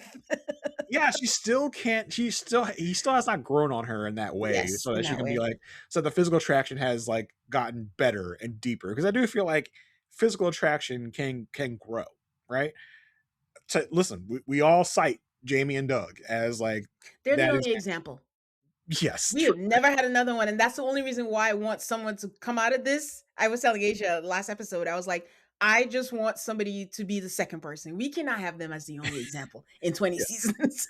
Yes, but I Nikki perplexes me because I really do feel like she's performing in a lot of this, and she's like, Oof. because these moments, like when they were badgering her at the group session, you could see how uncomfortable she was, and Yes. how like, oh, now I feel like I have to do more because I'm getting No, I hope scolded not. in the group session. So I just wonder if that's it. I don't know. I don't know. Either way, he has been just hovering over her, just rubbing her shoulder. Yeah, She always feels like just give me space or something. Because even the next morning, he's there again. They're making out. She's like, "Oh, are you happy to see me?" I mean, I guess he had a banana in his pocket, or he was just happy to listen. see her. She knows But she knows where that camera's at. She's like, come over here. If we're gonna do this, you gotta do it on the security camera so people can see that I'm trying. And it's so funny because I think it was the last episode where they were also kissing on the security camera, and like he leaves to go into the bedroom, and you just see her lingering there for a second. Where she's kind of like, is this my life? all right, we're, I'll, we're gonna get through this. We're gonna get through this. Like I can't help but think about that because we yeah, almost it's almost always seen from the her vantage. We never see which her part face is for some reason. She's just like, a all lot right, of their scenes are the security cam. It's not actual. It's just security cam. So this poor lady, I can't wait to see what she says. She better just speak her truth and be free. truth, speak the truth. I feel that she won't because she wants to project this like image, but I don't know. Mm. Caitlin and Devin, they're going to her dad's favorite restaurant to see her dad. Y'all forgot her dad, or do you remember her dad, the other attention seeking fella? Yeah, like this guy. Does he own a stake in this restaurant? Because he has the hat on from the restaurant. Like what is happening? She goes, "It's my dad's favorite restaurant." They get in there, and he's got a hat on from the restaurant. I'm like, I didn't what is notice that. what is going on? Devin asked him what he needs to know about her, and he was like, "You just have to be chill, mentally in tune with her, and let her be her. When she's in a bad mood, just be like, let's go get a coffee, let's go walk. Don't let her stay in that spot." I'm like, you should kind of regulate too. Like, it's not Listen, his Devin, job. she can't regulate her emotions, so you're gonna have to do that for her. Yeah. She brings up again, you guys, the repetition. He's so self-aware, it's painful. He takes the points from me. I can't say, okay, we get it. Editors next season, let's try and put new stuff. I don't know, so we can get to know more about them. She says that they are working on her knowing or learning things that normal people would know, like, letting him know when she leaves the house. What the fuck? It's wild, bro. Like you just dip out and not even be like, "All right, I'm leaving. See you later. Like have a nice day," or just some type of like departure message of like, "See you later." Like That's something. crazy. You just imagine being in your house and just hearing your door go, like, did they leave? Did she leave? Like, are they are they coming back? Like, are they just leave? No, just left for the day. Like, I've been talking about it on podcast. Like, I leave early in the morning, but every morning, with my wife dead ass asleep, I kiss her goodbye. Say, all Mhm. right, bye. She routinely accuses me of not kissing her goodbye because she's dead ass asleep, doesn't feel it, but I do it every day, right? That's just a like comforting thing when you're Yeah, leaving the house to be like, yeah. hey, like, see you later. Have a good day, even though you don't hear me. It's just like, I don't know, like just the fact that you don't care enough to even check in, see your partner. It's just like, do you just not vibe with him at all? I just everything about it is concerning because she's just like she doesn't think it's a thing to do, and she's had partners in the past. Yeah, we've been saying all season that it's not a bad thing to have a slow pace. It is a bad thing to have a slow pace and do this show because you need to be able to move at a faster pace. is it as fast? And that's the problem. They both have these extreme versions of pace. Devon's is pretty high because he wanted what Marissa and Adam were doing on the honeymoon, which I Hmm. think if we were with Caitlin on the honeymoon, like, hey, yeah, that might be a little too fast to be tonguing each other down, to be doing all these things. But we're 5 weeks in. You should be you should be at a much faster pace than this. And I do think part of his pressure in the beginning kind of pushed her away a little bit as well in the intimacy piece. I get it. I also feel Caitlyn catfished us on the wedding day. I'm sorry. That switch up, Yes. I'm still not over that switch up because if you're a slow burn, you do what Belgelie did. Give me a kiss on the cheek. But no, it was a full, she was all up in there. They were dancing. So I don't, The vibes were just full send crazy. on the Yeah. wedding day. Oh, And, Jason, please. now we're fully cooked. I You know will what I cook mean? you. Torched. Torched, bruh. Torched. Um, but yeah, I think with his insistence, and I think also the fact that, again, I have to kind of take the experts to task a little bit. They were so effusive in their praise of Devin in the beginning. Oh, you're the most committed person here. Of like, I think they didn't help with Yeah. blowing up Devin's ego and Yeah. blowing up the situation of like, Devin, Kate doesn't deserve you. And we'll talk about Dr. Lisa and Devin in a second because I'm like, what? I'm side eyeing Dr. Lisa. I'm like, you're a little too into Devin. Like you're a Not little. Mecca? Add Mecca to the list. She like us Mm-mm. some Mecca I'm too. like, Dr. Lisa, I'm side eyeing you with Devin. Let's not listen. Let's not talk about Jonathan and Dr. Molly. I feel like I'm feeling some of those vibes of Dr. like, Jessica, you mean? what did I say? Oh, Dr. Molly. Molly Dr. Molly was the wife for was Jonathan. wife. Yeah. Yeah, Jessica and Jonathan. I'm looking at y'all. I'm like, I'm looking at you, Doctor, because everything she says about Devin is like, yeah, Devin's right. Devin's right. Devin's correct. She's terrible. I'm like, wow. So I Well, the first session they had, she was on Caitlyn's side to the point where I was like, did they tell her to go easy so she wouldn't leave? Where Devin was like, oh, I just want her to do this. And Paz is like, you just met her, dude. I'm like, married at first sight? You missed that part? yeah, Doesn't matter. But yeah, yeah, but ever since then, ever since then. she's been all about Devin. So, Yeah. and I do think that, like, in the group session where they're like, "Oh, Devin, you're the most committed person," I think that blew up his ego a lot, and now he's feeling justified in being like, "You're not going fast enough for me," and so I think that has pushed her away. Yeah. And also pair that with the blind sides multiple times on Yeah. Devin's part.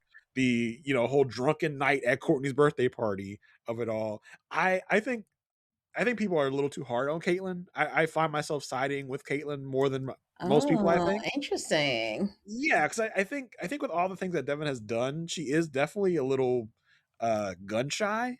Yeah. Um, and also she's talked so many times about past relationships, how toxic they were. Yeah. Now, was this Married at First Sight the right thing for Caitlyn to do? No, No. she never should have been on this show. No. She does not move at the pace that she needs to move at to be on Married at First Sight. Full stop. Yeah, they paired her with someone who's intense. Like he's quite like they're different kinds of intensity. Adam is intense with the pickleball. Devin is intense with like, I want my fairy tale. I want this to happen. But then they paired him with someone who's a slow burn. Yeah. And she reminds me of Karen from the New Orleans season, actually. Yes, yeah, And for sure. Miles. Moves at an extremely slow pace, and pair it with someone that does not take that long to get into a comfortable space with Yeah. affection and with emotion. Devin gets there very fast, and she gets there very slow. Very And I think slow. if you had paired her with a Nick, right? And I think we would say pair anyone with a Nick because Nick is such a Blank blank slate. slate. Yeah, he's such a nothing that I think he would probably get along with most people, Yes. right? And so I think that's what Caitlyn needs. She needs someone that's going to not push too much, not will really respect boundaries so much as to be like, well, okay, you dictate the pace. I'm going to move at your pace. As long as you're not mean to me, like Courtney was to Nick, I think you'll be. But I gotta tell you, some of the things that come out of Caitlin's mouth, like just the, oh, I gotta tell you I'm leaving. Like, well, maybe we don't cuddle. Can I put my leg on your I'm just like That's I crazy. Like that's a lot. That yeah. pillow barriers. 4 weeks Yeah. in, that's That's crazy. yes, it's a That's lot. like that's part of what shows that you were not destined for this at Yeah. all. Like if you can't if you like it feels weird to say if you can't sleep in a bed with a virtual stranger and cuddle, two Don't three sign up. weeks in, this Yeah. ain't for you. It If ain't for that's not your you. vibe, this ain't for you. okay. That's okay, and it's okay, and it's not for you. Just realize before you sign up for this what it It is. entails. Mm-hmm. She does mention that, oh, he went to the Taylor Swift movie with me last night. You guys, Taylor Swift is her whole personality. It's not her whole personality, but it is. And I'm not gonna say anything more before I get any more comments, but it is what it is. Um Listen, I'm not bashing her for liking Taylor Swift. It's just like she makes it like a whole, thing. What was it? The album just came out. Oh, I just saw that. And And it's just like it remind gives me, me how a old is glimpse. how old is Caitlyn? Caitlyn's 28, right? yeah, Yeah. yeah. Like, But it gives me a glimpse into an idea of who she is. She's not yeah. it's not unique. There's a lot of I people who are know, like her who I know. just, everything she says is gospel, but it just gives me a glimpse into who Caitlyn is. But also giving grace, maybe that is her outlet. That is what makes her that in Harry Potter and, for all the things that she's been through. So, but True. again, it gives me an idea of the kind of person that she is. Caitlyn does say that Devin is good with people and watching him with her dad is a huge plus and it's just so fun to watch. And honestly, you could hear the "that's my man" in her voice. Like, that's Mhm. Devin. Yeah, and it really the trajectory they took this drop really surprised me. Yeah. But you're not gonna get me though. Like, no, it's still a no. Like, it's not gonna. And they talked in this meeting with the dad about, like, he's giving this like whole monologue about, I go out to the store with your mother and I want to shoot myself in the head. Like, what is with you people And and shoot. shooting yourself in the head? Like, what is this? Like, I don't think I've heard that in the last like 5 years as much as I've heard it on Married at First Mhm, Sight this season. And even mhm. even those two, Devin and Caitlin, go, they do the pantomiming of the gun to the Yeah, head. I'm like, what the hell is wrong with you people? And they but didn't he edit it out. Is the surprising thing to yeah. me. He goes, I'm with your mother at the store and I want to shoot myself in the head. Like, I would never quantify that, like, going out with my wife to do something, even if I don't like it that much, is I want to commit suicide so badly. To, like, I know it was a very, like, exaggerated moment Sensitive, for yeah. him. But and they were talking about the fact that you have to sacrifice things for your Yep. partner, which in a way, yes, is true. Mhm. But I think the problem with Caitlyn and Devin is, to make this work, they would have to sacrifice so much of Yeah. themselves. And I think that's a problem with a lot of these people on this season. If they want to make this particular relationship work, they basically have to change who they are entirely, which is, like, I don't think is the recipe for success for a Yeah. marriage. I think Paul, as Paul was talking to, was it Caitlin? It might have been Caitlin, right? Like, Caitlin and Devin, like, hey, like, yes, you want to, change for your partner, but you don't want to lose yourself Lose while yourself. doing that. And I think for Caitlin and Devin to be successful, they would both have to sacrifice too much, either one way or the other, because at their core, they're two different people with two different Opposite love sides of the styles. spectrum. Yeah, Mhm. like, Devin's an affectionate. I mean, listen, Caitlin said it the best early in the season. She's a black cat. He's a golden retriever. They're two very different energies. I Yeah. just don't think those energies, as much as you want to say, I'm gonna change myself, I'm gonna do this, I'm gonna do that. It's not. You're never really gonna change the core of who you are Who in you that are. way. So I just, for that reason, I just don't think it will ever actually work. Yeah. I agree. We got our last dinner, apparently. Ooh, buddy. Into the last dinner where all of the things happen. So everyone's talking about it. Michelle and Cameron are gloating about it and saying they don't see it for a lot of these couples. And if you want to just like bullshit us, please spare us. And this is what I hate about it all. Like, like I said a couple of episodes ago, I gave Michelle my ashes because of this. Like, stop. Like, I get they're encouraging it here, but you of all people know how difficult this is. We get to talk shit about them. It's what we do. It's fine. But you know about it. You're in there. They're allegedly your friends. Like, I don't know. It just don't think you're better. You got shit too that stink. Yeah, and I think overall with this group dinner, it shows it shows the issue of this style of things, right? And Yeah. the people they cast, and the people that they cast, what they're willing to do. Because I do feel like in all the other seasons of Married at First Sight, everyone's been pretty much supportive of each other, right? There's not a Hmm. whole lot of calling out in these group dinners in the past. And it just feels like the product that they want to put out now, Married at First Sight, is we want people that are going to go in. We want people that are going to be combative with each other. That's what we want. Where in the past, it's felt like we're here, we're a family, we're together, we're all in this together. And this dinner kind of illustrated the fact that no, it's me against you, it's us against us, it's this person against this person. And I don't know if I love that. Yeah. Yeah. It's here to stay. Like I said, this is very obviously encouraged by producers. Like, make sure you talk about everything. Make sure you call him out. If it doesn't sit right with you, have a conversation about it. So, Yeah, and they're leaning heavily into heavily. it. Um, Cam is like, that's what he's gonna say at the dinner. If you don't want to speak your truth, fine, but you will look back and regret it. We do get first mention of a couples retreat. I can't remember who said it, but this is happening next weekend. Those are usually enjoyable. I am looking forward to it. Mecca and Jolie walk in, and instead of this man to just get his hair braided, he's just showing us his beanie collection. Like, I don't, at this point, I don't think, I'm hoping he gets it braided for decision day, but I'm not gonna have my hopes up because this is crazy. Paz gets excited. Her sorry, I'm reading my notes. I said Paz gets excited. Her boo Mecca has walked in, and she's like, "Oh my god, they look so connected." Oh She god. gets so excited anytime Mecca comes in. And Adam jokes like with Felipe, like, "Oh, did you make up with Paul? Like, are you fine? Like, I was just wondering." And then Felipe was like, "I don't know, was I being disrespectful?" And I mean, that was a conversation that we had. I went back and forth and I kind of saw like he was being disrespectful because at first I didn't think he was. I Yeah, think he was being I disrespectful. didn't think he was either. I don't think the energy matched, The right? energy didn't match for sure. What Felipe said and what Paul returned, they weren't really matching to me. I was like, The "Whoa, volley okay, was Paul." hard. Yeah. Like, damn, Paul, all right. Jeez. So it was hilarious when Nikki and Sean walk in. Paul is like, they look like they're working. It's good. No one is buying anything that they're selling, and it's just Uh, sad. it's When that. you think you're doing such a good job, and okay, we're getting away with this, and it's like, nah, everyone's talking about you behind your back. Everyone knows it. Everyone sees it. But here's the thing about Nikki and Sean. I think Nikki is acting. Sean thinks this is a thing. Sean thinks he's doing something here, and I'm really curious about what this decision day looks like. Yeah, Now, I think someone's gonna curse somebody out. interestingly enough, I don't think I've seen a Nikki and Sean, decision day moment in the previews, right? Or am I tripping? There might be. I don't remember anyone except Felipe. I'm not gonna lie to you.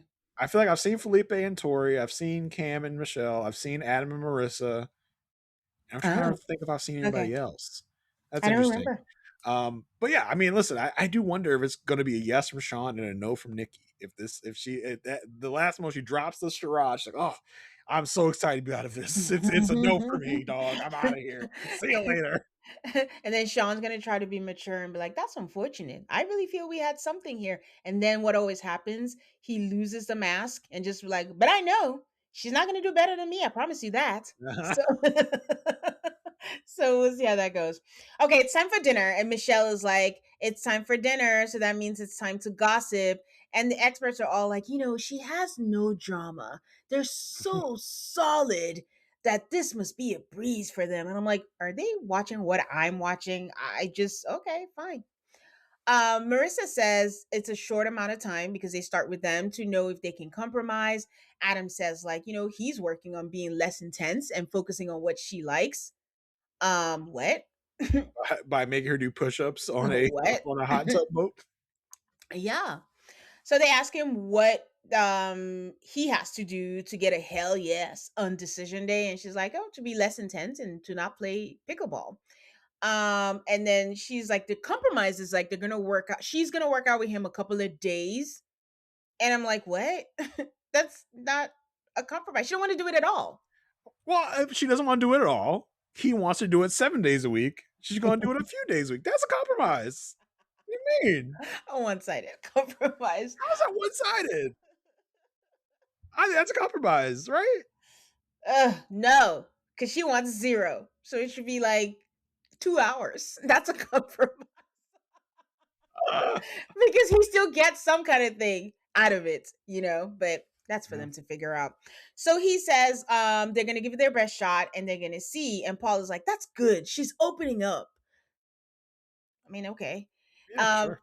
Nikki asks again, why is it so important? And he's like, well, I had a girlfriend and it was ideal and optimal. Again, the repetition. Talk We've about heard right, yeah. this Talk about repetition. This was the over exact and over. verbiage of the dinner from Yes. before. It's like, Yeah. how do you And do they that? tend to say the same things like in confessionals and they say it in the scene. And I'm like, which came first? Did they just say what you said that last time? Say it again. So, anyways, Caitlin said some of the successful relationships that she's seen that they aren't aligned on hobbies. And he was like, well, you should have met my ex-girlfriend then. I'm like, oh, You can't keep teasing us with this ex girlfriend and not explain why it why didn't work you broke out. up. Why, like, what happened here? Are you yearning for this person? Like, because Yeah. it sure sounds like it, but why didn't it work out? And we need to know that. Someone should have asked that already. By now, since we're repeating, we Yeah, should have by now. yeah.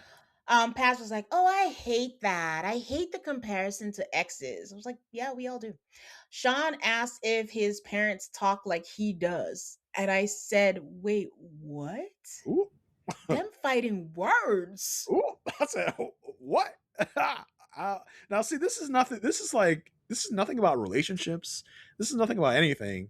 This is Sean being like, "Why do you talk so stupid?" Like, it's like, wow, okay, Sean. But I mean, listen, Sean, you got ate though with this. I was like, I I mean, mean, little did we know there was more to come. Let me call myself out though, because last episode I was telling Asia, like I was asking her if she thought the sister was we're actually gonna see the sister, because I don't know if I fully buy that. But I was like, I hope we do, because I want to see if she talks like him. So I didn't go parents, I just went sister, which yeah, still respectful. I don't know why he brought the parents bring his parents into it. into this. Then Sean goes further and says, first off, I don't think anything's wrong with you. And Adam's like, wait, what? That's a Something was crazy. supposed to be. That's a crazy way to intro this. She was like, he was like, you are who you created yourself to be. God didn't make you, you did. And a lot of times when people use words like vibes, ripping it, cooked, they're simplifying it into one word because they don't have the vocabulary, or he is right here, emotional intelligence to describe what they're actually feeling. I'm like, Sean, he woke up and was like, hello, violence, my old friend. Like, Yeah, that's who I'm choosing today. Adam is like, are you calling me low IQ? He says, no, like it's just my experience with people. And also, I said EQ, I didn't say IQ. And then Caitlin was like, well, you said his vocabulary. That's kind of everyone's like jumping in the same way they jumped on Nikki about the 5'5" comment, and it wasn't really what was said. He does his best, but no one's listening to that. When you have Paul exhaling in his, they're still insisting on calling it a secret viewing area. Don't you know that maybe perhaps you have gone too far? Maybe just quit yeah, while you're yeah. at it? But no, it is Sean best. He does what he does best. Sean says, if I have friends who are using words to shortcut their actual emotions, I will make them say, tell me. Tell me what you are really feeling. Vibes can be describing of everything. I- okay. In the most sarcastic way possible, he does say, I'm sure you're a genius academically. But the question is, did you create a character around something you are protecting yourself from that keeps you from articulating your emotions accurately and to really go into being a real person? I said, "Oh damn!" I said, Oh, did did he actually hit on something here? Is this oh, something?" Which Dr. I don't Best. listen. But why is it coming from Doctor Best, and why didn't it come from Paul and Doctor Oh, Lisa? oh, please. Like, Paul, Lisa, take a note from It's a Doctor. TV show. I mean, this is a question Paul and Lisa should have been asking, not Sean, because I think Sean's right. You know, He is right. Oh, I didn't do the last line because I need you to explain what this last line meant. He started with parents, he's closing with parents. I don't think in 20 years, if you become like your parents, you will be talking like this. What does that mean? I don't know. I have no idea what that means. Of like, what do you becoming your parents like? Because I mean, Adam said his parents don't talk like that. So is Sean saying you're not going to talk like this in 20 years? I don't know. I'm not sure what he meant by that. I mean, I Um, got it got a yikes out of me, but I was like, that sounds like parents are in here again. But what does that mean if you become like your parents? But yeah. I have no idea. But like, yeah, I think Sean's right because Adam is making this kind of like character of vibes. Because if vibes, full send, cooked is your whole persona and vocabulary, you kind of do it in a because you want to kind of mask things. You want to be Hmm. entertaining and unique and kooky as you're saying these things, but you're also not really saying anything real when you're Yeah. doing these things. So I think Sean's got a point.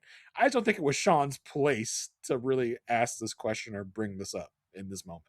Yeah, I agree. I'll share my thoughts after I share Adam's response. It's just wrong messenger, right message. Like, first Yep. of all, they don't take him seriously, which is wild because he's the oldest guy there, and they just see him as a joke. And also I just wonder what prompted Sean to choose today. Like, did Adam annoy him? Did something annoy him? Like, he's just like, I'm getting today is the day. Like, I'm gonna say something because I've had enough of this guy. Because everybody else is now using vibes, including Baz.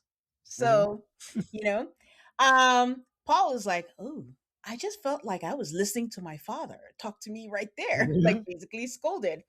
Adam is like, I feel like I do have a robust vocab. The irony. Yeah. I just prefer to use these words. He says it's how he communicates with his friends. How about at work, though? That's what I'm curious about. Yeah. How do you communicate at work? In a confessional, all the restraints that Adam had at the dinner table went out the window, unless it's one of those people where it comes back afterwards. Like in the moment, you're too stunned to speak. Mhm. And he's like, I would never speak to anyone else unless they said something to me. He has only been incredibly nice to him this whole time. He is shocked. And for him to call him out when his relationship is in absolute shambles is ridiculous. Like they're fighting over ridiculous basic shit that is childish at their age shaming, and it's embarrassing to be acquainted with them. His wife Marissa says nothing. She Yeah. chuckles at the age part, but yeah. She is like her reaction was a little like, I mean, he got it right though. Like you see in her face of like, you got called out. Oh shit. That's my And man. I think it's very interesting that this is the most emotion we've seen from Adam when he's being called out like this, when Hmm. he's being exposed, you might say, in Hmm. this way, for this to be the most animated he's been, for like the kind of mask to slip, maybe. I Yeah. was like, ooh, yeah, we hit on something. He struck a nerve. He struck a Hit nerve. something. Yep. So, like I said, right? Was Sean wrong? No, he wasn't wrong. But I also said last episode that there is nothing that comes out of Sean's mouth that I do not take the wrong way. I can admit to that. I just read meaning into everything he says. And so to me, no, I think it's obvious to everyone. It came out condescending. It wasn't like it did not come from a place of care. It just didn't. And it came off like it was a dressing down.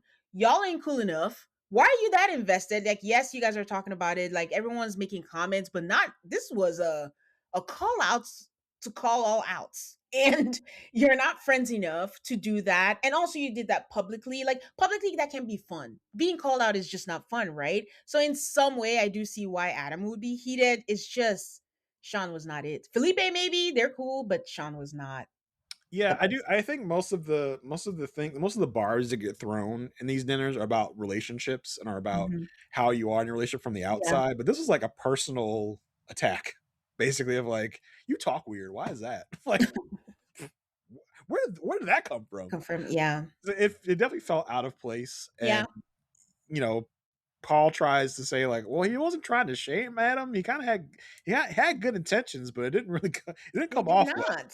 I Uh, think that's the problem. They were yeah, not good intention. That's why I'm like, did we miss something? yeah.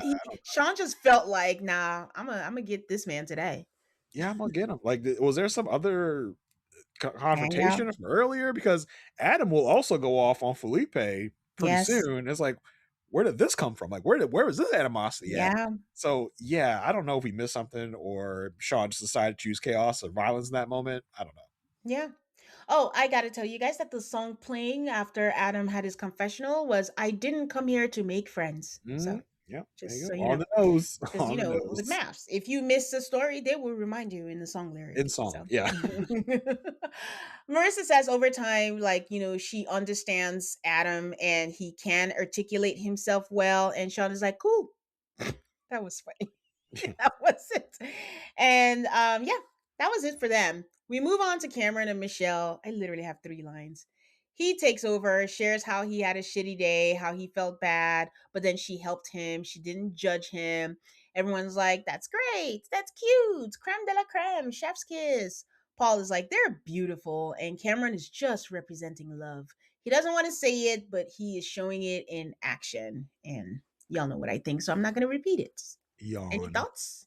No, I mean, so what are your beefs with Cameron and Michelle? That they're not digging deeper. Like there's so with everyone else, right? They pick something like Paz has basically said, Mecca, your mom left you. Mecca and Beljalee, you don't have familial love. Oh, you're a self sabotager. Oh, you don't like yourself. You don't deserve love. This is one person that we've heard all this about, right? We have not done anything about that with Cameron and Michelle. And we know he came in here with no long term relationships, being scared of commitment, being scared of the passion leaving in 30 years, feeling like we might get sad, feeling that, oh, I don't want things to get bad. Like what happens when things get bad? Knowing that they don't have where they're going to live as your feelings are progressing. Yes, your dream has changed, but what is a tangible thing?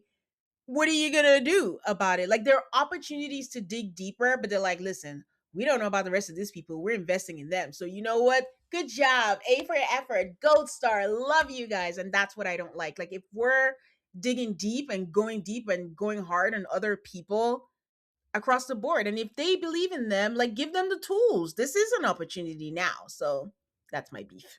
Huh? Yeah, I mean, I think Cam and Michelle have done some work. I think on their own, honestly, and not really prompted by experts to talk about things and to like really dig into things. Um, I also think they're so effusive in the praise for each other. They're probably throwing the experts off a little bit, but like, oh, so y'all don't got nothing for us? Okay, fine, cool. There's nothing screaming out that is an issue like we have screaming out with all the other couples of like big issue here, big issue here. So I think Mhm. they're content to just be like, okay, y'all are good. We're gonna leave y'all alone. We got 5 other people to deal with, 5 other couples. Yeah. So y'all are good. And I also think it's kind of like, well, we definitely have to have a success story, and this is ours. So let's not push too hard on it. Yeah. So that's my beef. Yeah, that too. So it's like we're not gonna rock the boat. We're just gonna Hmm. keep it because sometimes you go to therapy and then you bring up stuff and you have to deal with it. That might rock the boat that they're not ready to handle, and they're like, "We're not gonna do that. We're just Yeah, gonna I let them mean, coast." everybody else has the like glaring red flags to address. I don't think Cameron and Michelle's red flags are glaring enough for them to like have emergency address it. So maybe that's the issue. I don't know. Yeah. All right. So I said Bella. Well, yeah, someone calls her that. Paul Belle. I don't like that he calls her Belle. Belle Jolie is her name until she says otherwise. I feel like But everybody calls her Belle. okay.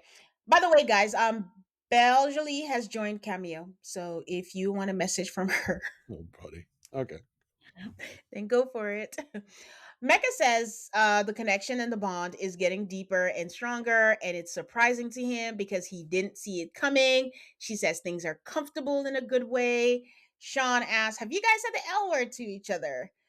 Um, once I had Nicole on and she said that people prompt things on the side, like they have things up there and they're telling them. Uh-huh. And I just wonder if this is so heavy during this group dinners. Like, how do they know who's going next? How do they know what to prompt? Because does I think Sean might care. They've gone on double dates with Mecca and Beljolie. Like, have you said the L word? But it's just interesting to me. Like, after having all that with Adam, does he still have the energy to still facilitate conversations? I don't know. For that. They said they have not said the L word. They have love for each other, but they're not in love. And someone says, how long do you need to be married to know you love someone? I'm like, Which was such a weird comment. such a weird. I think Sean said that. And I'm just like, that's I know y'all are in a unique position, a unique Yeah. situation, but that's not a thing that normal people think about. Like Think about I yeah. should already be in love if I'm married. Like he said that as if it's a No, yeah. normal question to ask normal people. Like, what do you mean? I would have said 6 hours. Now what?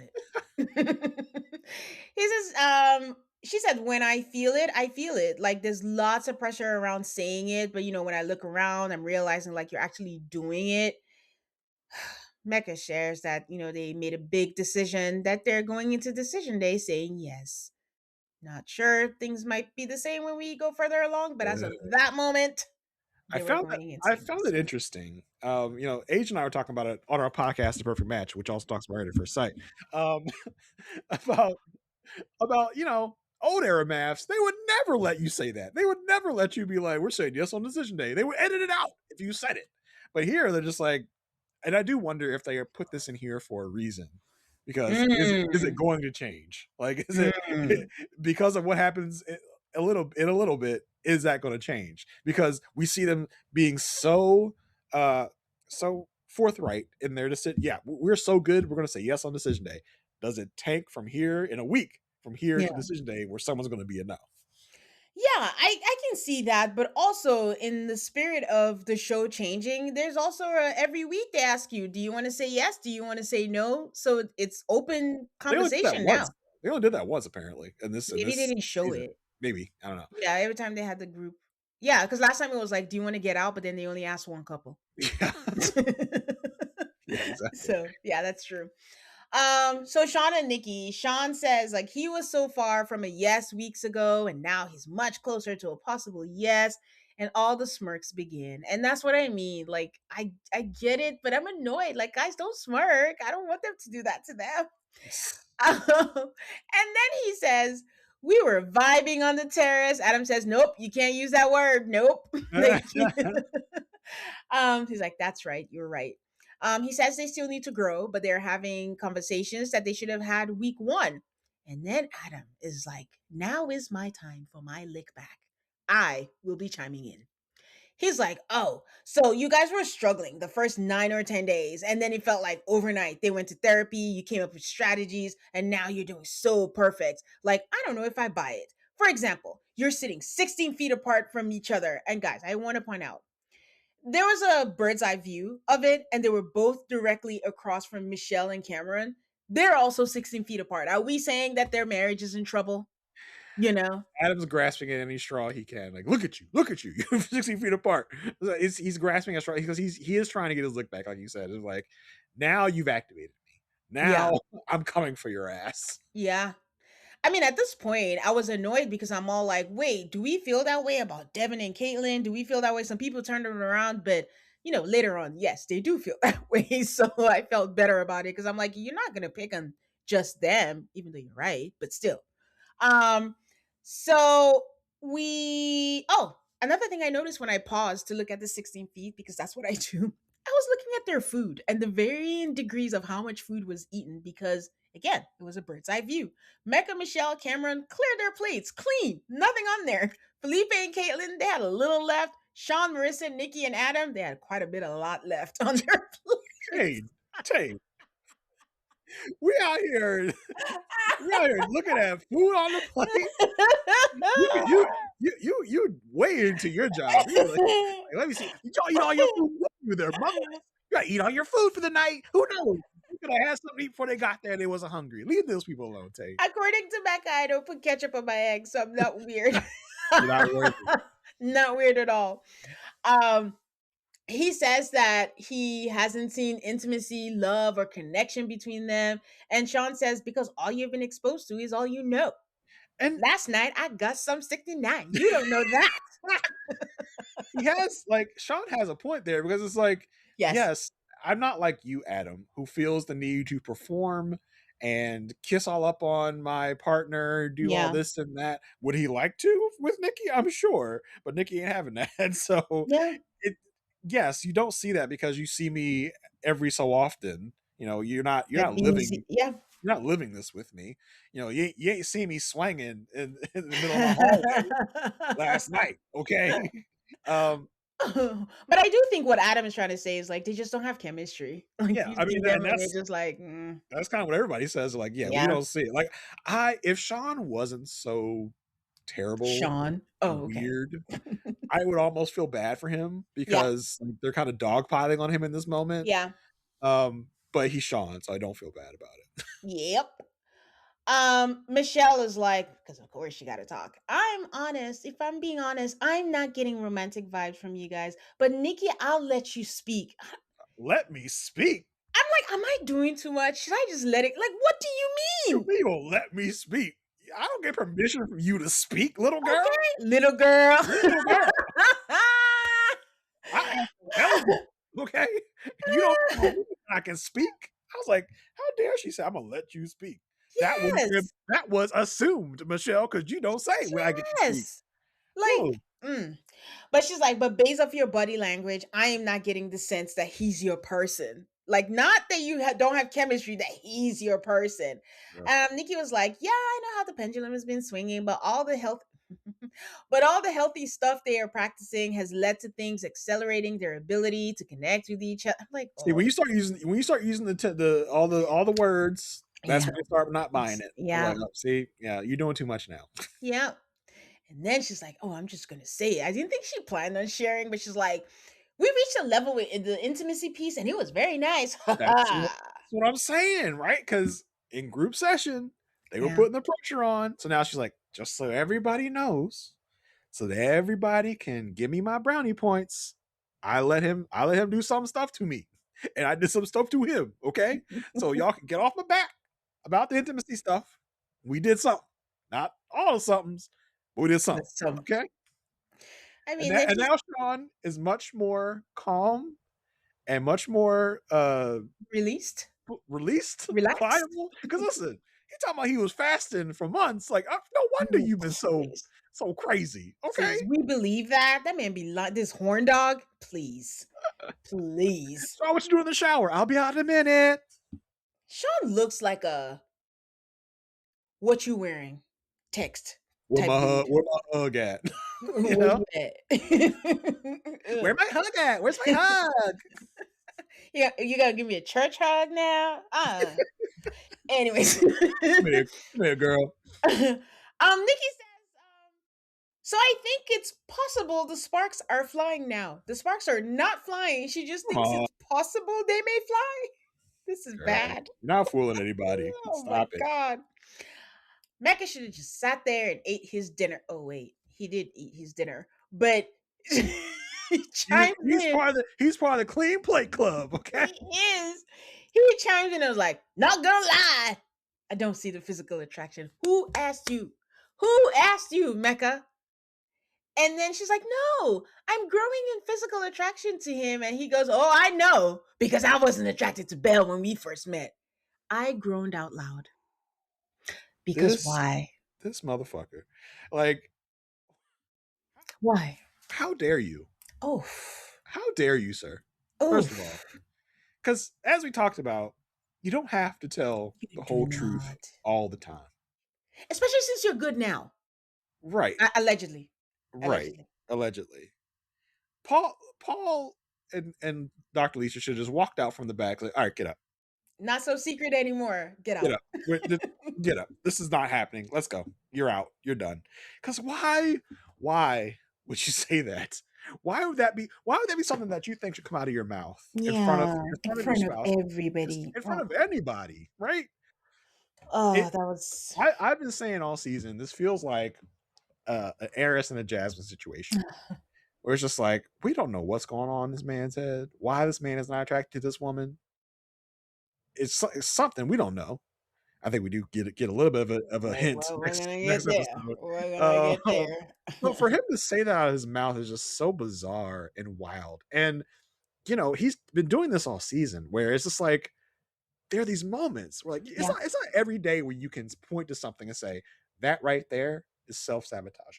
Like, Paul and Lisa should have stopped, should have come out there and said, Hmm. pause everything. You see what just happened? This is a teaching moment for all of you. Hmm. This is self sabotage at work, right here. Yeah. There's no other way to spin that. It's just like, wow, you really don't want this to work.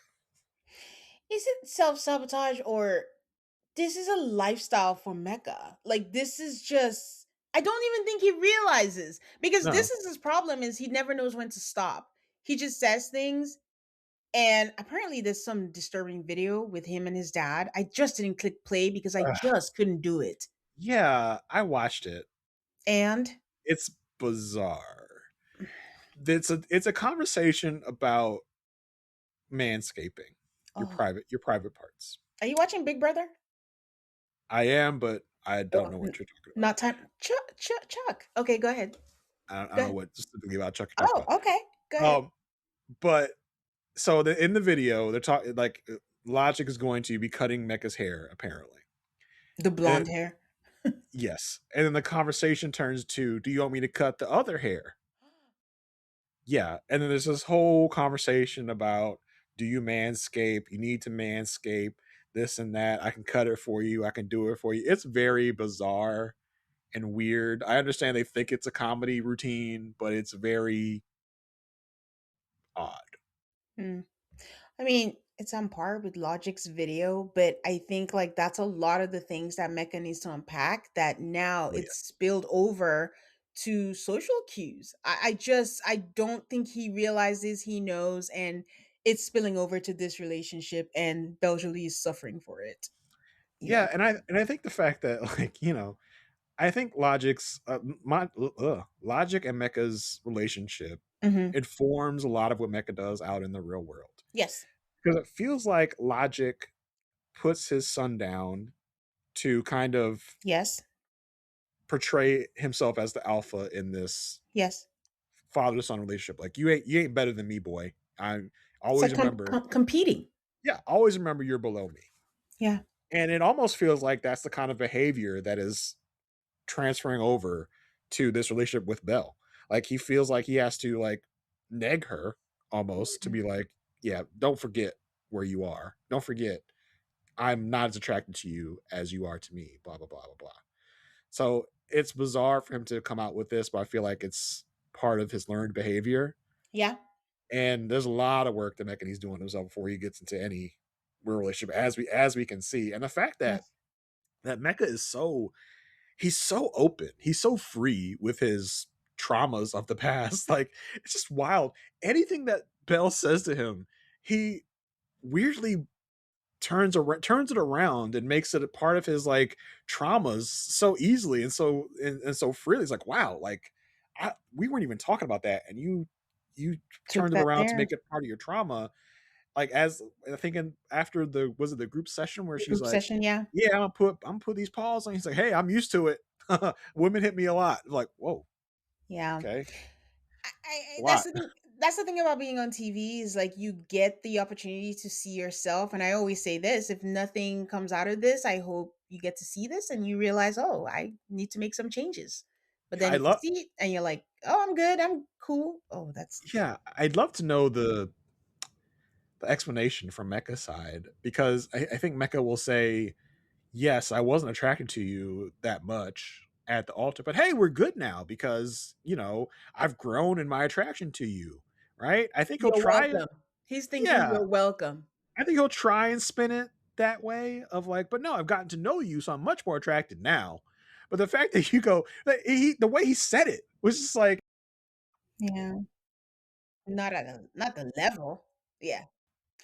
So, like Jason said earlier, they are having a conversation. She was like, "You were not physically attracted to me," and she's whispering. I'm kind of grateful that she whispered. I just didn't want it to be public conversation to yeah, make it worse because everyone was on 10, so they would have just they blown would have that out of. sent in the wolves of like, oh, Yes. we saw fresh meat. Let's get on this. The fact that Yeah. they let that go, that the whole room let his comment go, Mm-hmm. was Mm-hmm. surprising to me as well. I'm grateful. Yeah, Yeah, and then that's when he says all the I was thinking, okay, this girl is pretty, she looks good, is she pretty enough for me? And then he shook his head. Like mm. And she was like, got it. And then he just keeps going. And in the confessional, she's like, this is already hunting us the entire experience. So why are you even saying this? That be the question, Belgely. That is the question. Why? She says that that's the comment that she has to regulate. And he doesn't really think about how to say things. And that was a slap in the face to her. yeah, we've had this theme all season for a lot of these women, just kind of like taking it, taking it, taking it, and then eventually they're like, all right. I'm not gonna take this no more. So And I I hope I am, hope Bella's at her breaking point with him of like, all right, we got to address this head on. This is a problem, yeah. and but we see it doesn't get much better in the preview because Hmm. in the preview for the next drop, apparently the problem is the chesticle area. Is it though? Because we okay, wait. Is it wrong that he was not attracted to her at first? No. But everything else about that was wrong. You didn't have to say it. Why did you say it that way? It was so flippant. Like, it's just, why is she finding out this way? Like, again, if you had to say it, she didn't have to find out this way. And it was just like, just not cute at all. I mean, But for, I think she knew that already, right? But it's the fact that he says it out loud like that, like just free like that. I'm like, oh, okay, like you're gonna say this again? Like as she said, this has been haunting us the whole time, and now you're still just out here talking about it. yeah. Well, I don't know if you saw, for anyone who missed it, the ex that he spoke about, earlier in the season, that went to play ball internationally, all of a sudden came out and made a statement. And was like, "Oh, everyone's been telling me that my ex is on a show." And she wished him the best, and she shared details of what happened, and they're all in the comments. Mecca says facts. I'm like, Is okay. it the same ex we know that he was talking about? Yes. Okay. The timing of her video with this episode is just, I don't know how to say, it's just so on par with everything about the season. With all the social media, with all of the things, I'm like, we're in like episode 15. He mentioned this ex a long time ago. How is this just coming out now? And now you give the internet fodder, they will take it and they will run. So the commentary is like, he really wasn't attracted to Belle because his type is really white women. This ex is a white woman. And he just should have told the expert that that's what he wanted. Someone on the internet said, so this whole time his type was Caitlin Clark. He should have just said that. And yes. So I what you said about them running with it is the perfect encapsulation of yeah. this. I was like, Mhm. I think the fact that his ex was a white woman doesn't mean anything to me. It Yes. means he could have several different types he's attracted to. Like that's Yes. all that means to me. Like the fact that they're running like, oh, he only likes white women. That's what this means. Like I don't think that's what Yeah. this means at all. Like I have attractions to just several different types of women. Like Mm. it's that's crazy to me that people would run with that and say that. I do think that his and the fact that the ex came out and didn't even give any good tea, I was just like, why are you here? She's But basically that's like, what I mean. That's why I said it's on par with the season. Is like, of all the episodes, like maybe the episode when she was mentioned, yeah. maybe Well, something, but it had to be this one. I was waiting, and she was like, "Oh yeah, so Yeah. I know my ex is on Married at First Sight," and she talks about the fact that she was tutoring kids, and she brought him around the kids, and they had a great time with him, and blah blah blah. I'm like, where's the drama? Where's the mess? Like, why are you here? Like, there was no drama, no Wasn't mess. that Like, all right, funny? I guess he's a cool guy. I guess fine. Yeah. But then for me to be like, "Oh, he only likes white women," I was like, I don't think that's the case. I really I don't. mean, there's been worse said. There's been all this talk about his sexuality. So it's just, again, the world that we live in. So Exactly. So yeah, that was crazy. I do think what he says in the next drop about the the breasts, chesticles. I think might be the thing he is his problem. You don't think it's a fake out? No, I don't. I think that's legit. Oh no, Because I Belle mean, what else could it Shady. be? What else could it be? Right? Like I mean, we never know. Like, we still don't know about what's her name? Eris Eris and Jasmine. Yeah, Jasmine. Yeah, we still, it could be anything. Men. I know, but I do think. 'Cause, I mean, the fact that he goes. Because it's kind of choppy, but Adam goes, what if she wants? What if she can get fake implants?" She's like, Implants. I don't think she's gonna do that." As in, like, I would if I thought she was down with it, but I don't think she'd go for it. I mean, I think the other part of it is like, he's saying all these things, making all these comments, but never hesitates to tell us that they're having all the sex in the world, which doesn't mean anything, but still, it's just. Have they been saying that? I don't think they've been saying exactly that. Yes, when Paz went with the V's, he was like, "Oh, Oh, yeah, that's yeah, taken care of." yeah. And then when she was like, "Oh, I didn't get no peen," and then he want me to go on. No, I don't. Um, yeah, I mean, I see what you're saying. Yeah, I think he just really put his foot in his mouth because I do think he's attracted enough to her now Oh, don't say the enough. to stay married to her and be happy. I think that's what he's trying to intimate of like, yeah, but I've gotten over it and I find you attractive now. Like, I don't mind your insufficiencies, you know? Please. I think that's something crap he would say. But Oh, for him to really boil it down to something like that just shows more of the emotional immaturity that he is displaying. Because like, even that, even talking about your wife that way, like even Yeah. if, why does Adam Ugh, it's have wild. to know? Anyways, yeah. It's wild. Uh, The fact that in the preview she also goes, like the Nick, I'm trying the to like the Nikki outside of this experience wouldn't take that. Belgially. I'm sorry, why do I keep getting these people mixed up? The Belgially outside of this would not accept that type of behavior. So I was like, Yeah. so why are you accepting it now?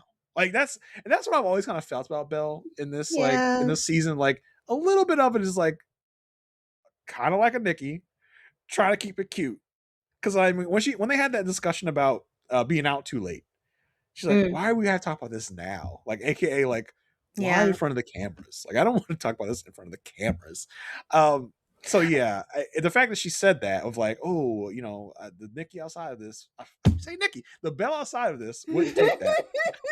It's Well, like, I mean, do we believe her though? Because I kind of feel like she seems non-confrontational but I to think her me. non-confrontationalism might be part of her trying to keep it cool, trying to keep it calm.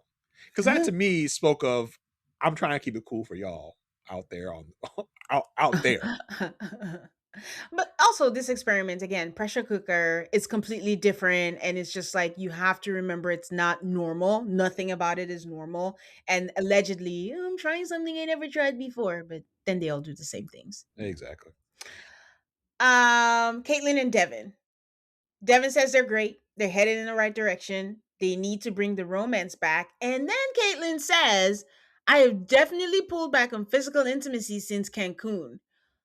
Um, when I was on your Patreon, I mentioned like this season tells us things versus showing us things. And my head was in a swivel because I was like, wait, there was physical intimacy, but then further along, there's talk of no physical intimacy. So I don't know what this means. I wonder if it means there was some kissing on the honeymoon and now there's no kissing. Okay, you know what it is, Caitlin. Yeah, I I jumped mean, the gun. she's that like that low on on the affection totem pole where it's like I was kissing him at least on the honeymoon. Now we're not kissing at all. Now I'm not even saying goodbye to him when I leave the house. Okay, because she's saying physical intimacy, and my okay, let's Your just mind's go in the that gutter at all times, Tane. We know this about you. always. So you ain't gonna shame me, Dr. Best. So she says she wants to feel safe and connected. He says he feels hopeful, but you can't commit when you don't even know what half of it looks like. And I'm like, this is the thing with Devin, right?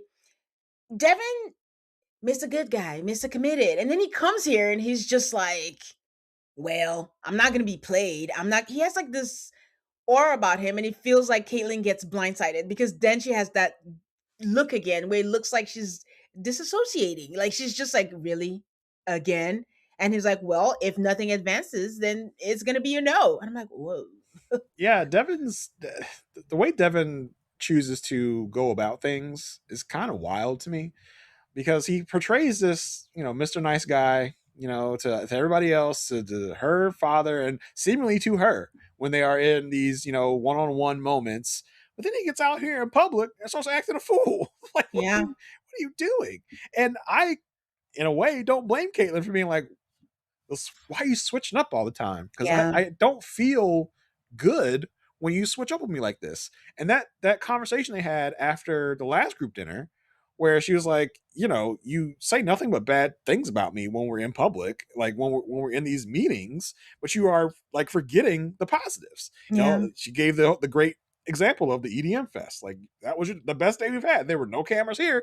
I just think Devin is so in his head, so thinking him too He hard has about a everything. picture and Yeah. it's not matching, and so therefore it is bad. Yeah. And I feel like that's part of what's really pushing her away. So while I do blame her for, because I think she would have had this slow burn with anyone, I do think Devin's constant pressure, while not trying to pressure, is affecting her. I think is it the pressure while not pressuring her or his inconsistency? So away from it, he's saying all these things, but then something comes alive at the dinner party and he's just a different person. It's like his outlet to lay everything bare, and that's which one is his true self. Yeah. We don't Good know. point. Felipe says, like, I don't know, I wouldn't stay married to someone without having sex with them first. And then Felipe asks, well, let me ask everybody, would you marry someone if you hadn't hooked up with them yet? I'm like, you guys, how old are you? Well, 28, but still.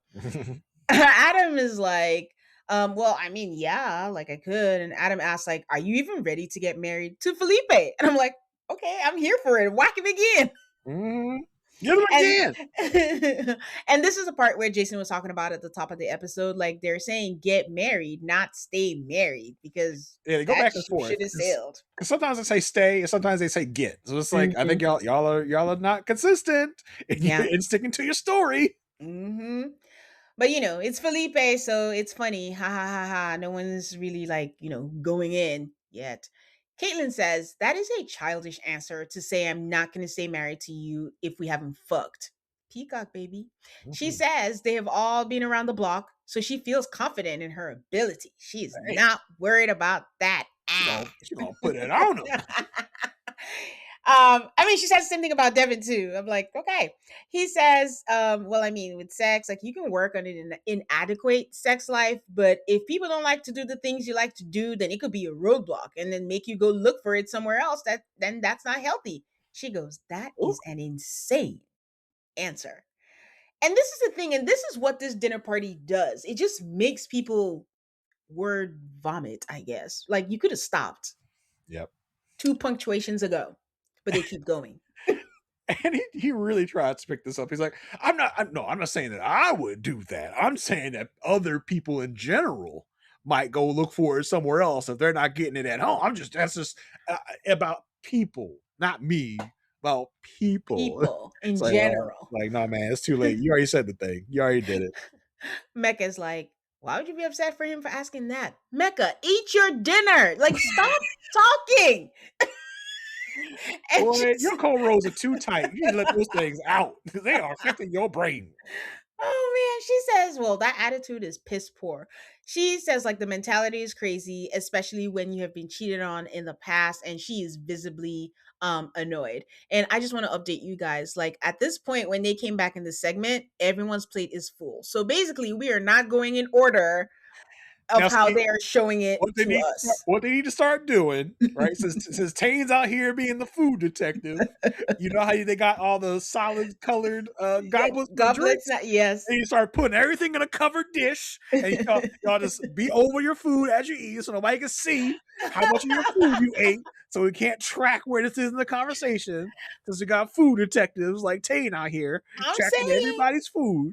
I'm saying because they got the goblets right because they want continuity to be like right. They forgot about the food. We got They didn't eyes here. listen. They didn't count on you, Tane. They didn't count on you being so precise as you are. Never count me out. Little did you Uh, know they went for seconds. Okay, Tane. So that's their second dish. But that makes it funnier because that means like we started with Devin and Caitlin and they show them all the way at the end. And I'm like, so then again, who pissed who off? And that means that Adam was already hyphy starting from the beginning. It wasn't Sean. Yeah. So all that is so fascinating to me. So that's why I'm looking at the food just to see what's going on. And there goes Paz. But I mean, Devin is making a fair point. Devin, And she's reacting to the wrong part. I'm Lisa, like, just say you want to have Devin and just leave it at that. Okay, you don't need to keep this man's job. Like everything the group therapy session where Caitlin's like, see, he's wearing his little mushroom socks. He tried to be funny. Lisa's like, I saw that. I saw that. I see it. I saw it too. I'm like, girl, get off this man's truck, please. oh, I always joke that Paz, she's the best ad libber we have this season. Yes, yes, I saw that. I know. Right. Yes, Paul. Yes, exactly. Oh, okay, we round things up with Felipe and Tori. Um, he says that he wants to be with Tori. The same thing we've been hearing yesterday, today, since the day that he met her. His life is so much better since he realized that, and he's committed to her. Oh my god. Mecca says today, There you are. tonight. Mecca's so annoying. But Adam comes in and says, let's get this straight. You went to therapy and now everything's all good and you're choosing her? For as much as Adam has talked about how he's going to therapy, this man poo poos therapy and all the things like he tells Nikki and Sean. So you're telling me, bro, that you went to therapy, bro, and things are all cool and vibes now, bro? It's like, okay, Mister, I went to therapy to deal with my To breaking up break with up with women. people? Yeah.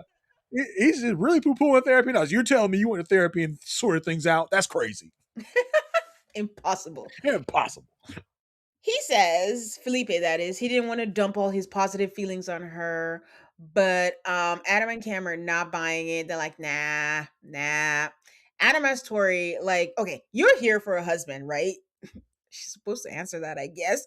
And you have a lot going for you. You have a good job. You're beautiful. And you have this clown, he said clown, guys, over here, week over week, saying he can't decide if he wants to be single. How are you still here letting him yap? Oh my God. Wow. What did we miss? What did we miss? What did Felipe do to Adam? I was like, wow, he went hard on this man. And I was waiting for Marissa to be like, What's excuse me. going on? Because Adam's like, you're beautiful. You got a great job. Like, Adam, are you feeling Tori over here? Is that what's happening right now? Because you really giving her a lot of compliments over here.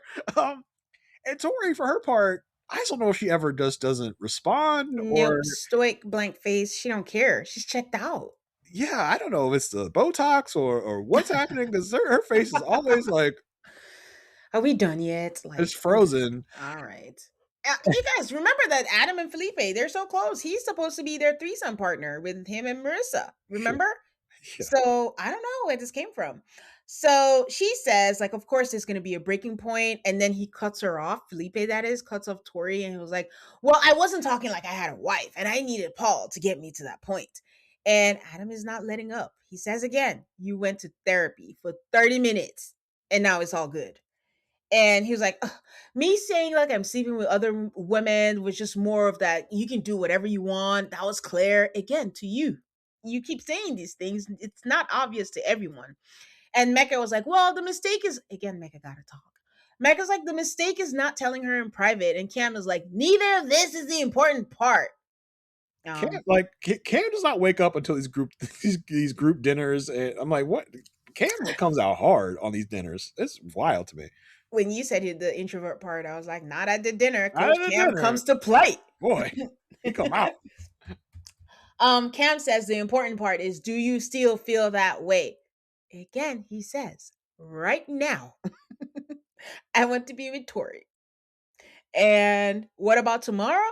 I don't know. I don't know what will happen a month, a year from now. And this is why Tori cannot see the change. Because that was Felipe, what she said specifically, was that you still sound the same like you did last time. So you're not changing. Like, again, how about you say right now I want to be with Tori and shut up?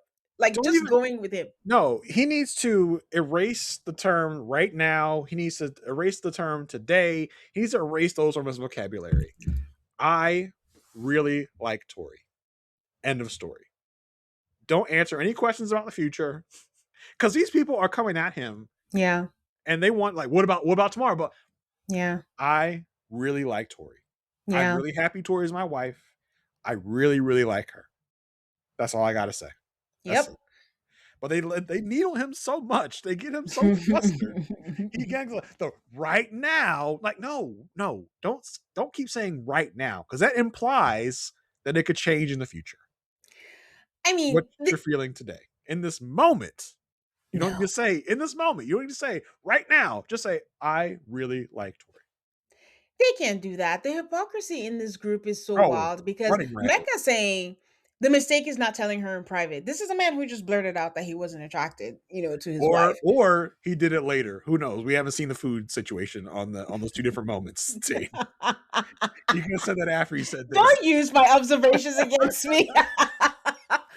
um Was it chicken halfway eaten, or was it fresh liver on the plate? We don't know. Wait, so Marissa says, I would never stand for all the things that he has said. I'm like, yes, guys, Marissa. Marissa is the one saying she would never stand for that. Michelle says it feels like he signed up for dating at first sight. Like, are you ready to be married to someone like this? Y'all catch that? So hard no, not good with it. Paz says, there you go. She's finally taking a position and not letting Felipe call the shots. I was like, wait, I thought she took a position. Well, okay, I He don't did. know what she's seeing in her secret viewing place. Spy Shack.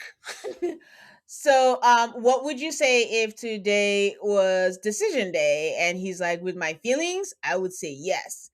In a confessional, Felipe says, I would have liked a little more defense of me when everyone was coming at me. And I didn't hear a single time. Felipe has actually changed a little bit.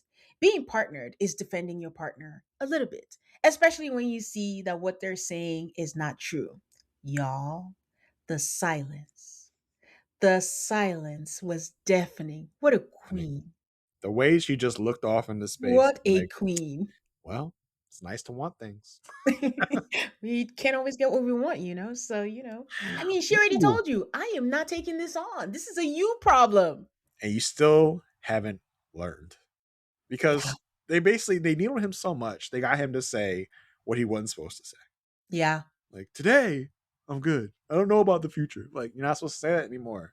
You're not thinking about the future Yeah. anymore. You're thinking about right now. I think Paul should have worked with him a little more. Just be like, don't say the words right now. Don't say the words today. Yeah. You took it a little too literally, Yeah. Felipe. You're supposed to just say, I am enjoying my time with Tori. Things are going well. I feel good about her. All you got to say. That'll make her That's feel it. so much better. Not Yeah. the right now, I feel good about her. Today, I feel good about her. That does not imply confidence in the future. Those things that you say. And then following up by tomorrow, I don't know. I don't know what that's going to feel like. Why? Ugh, stop.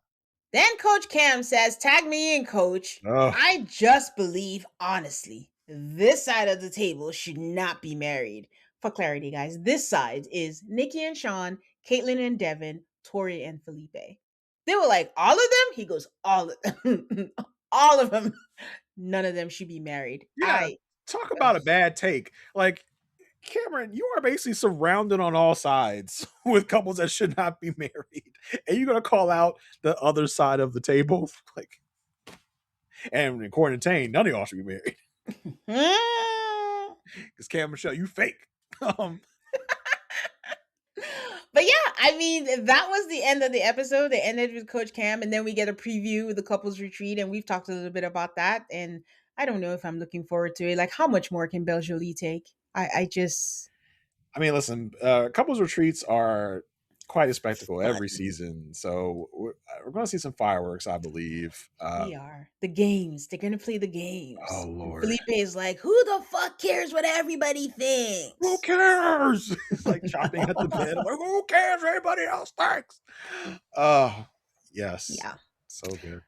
So it's been a long one, but y'all need to expect that. Yeah. But we gotta I'm, still do it. I'm Who a has gabber.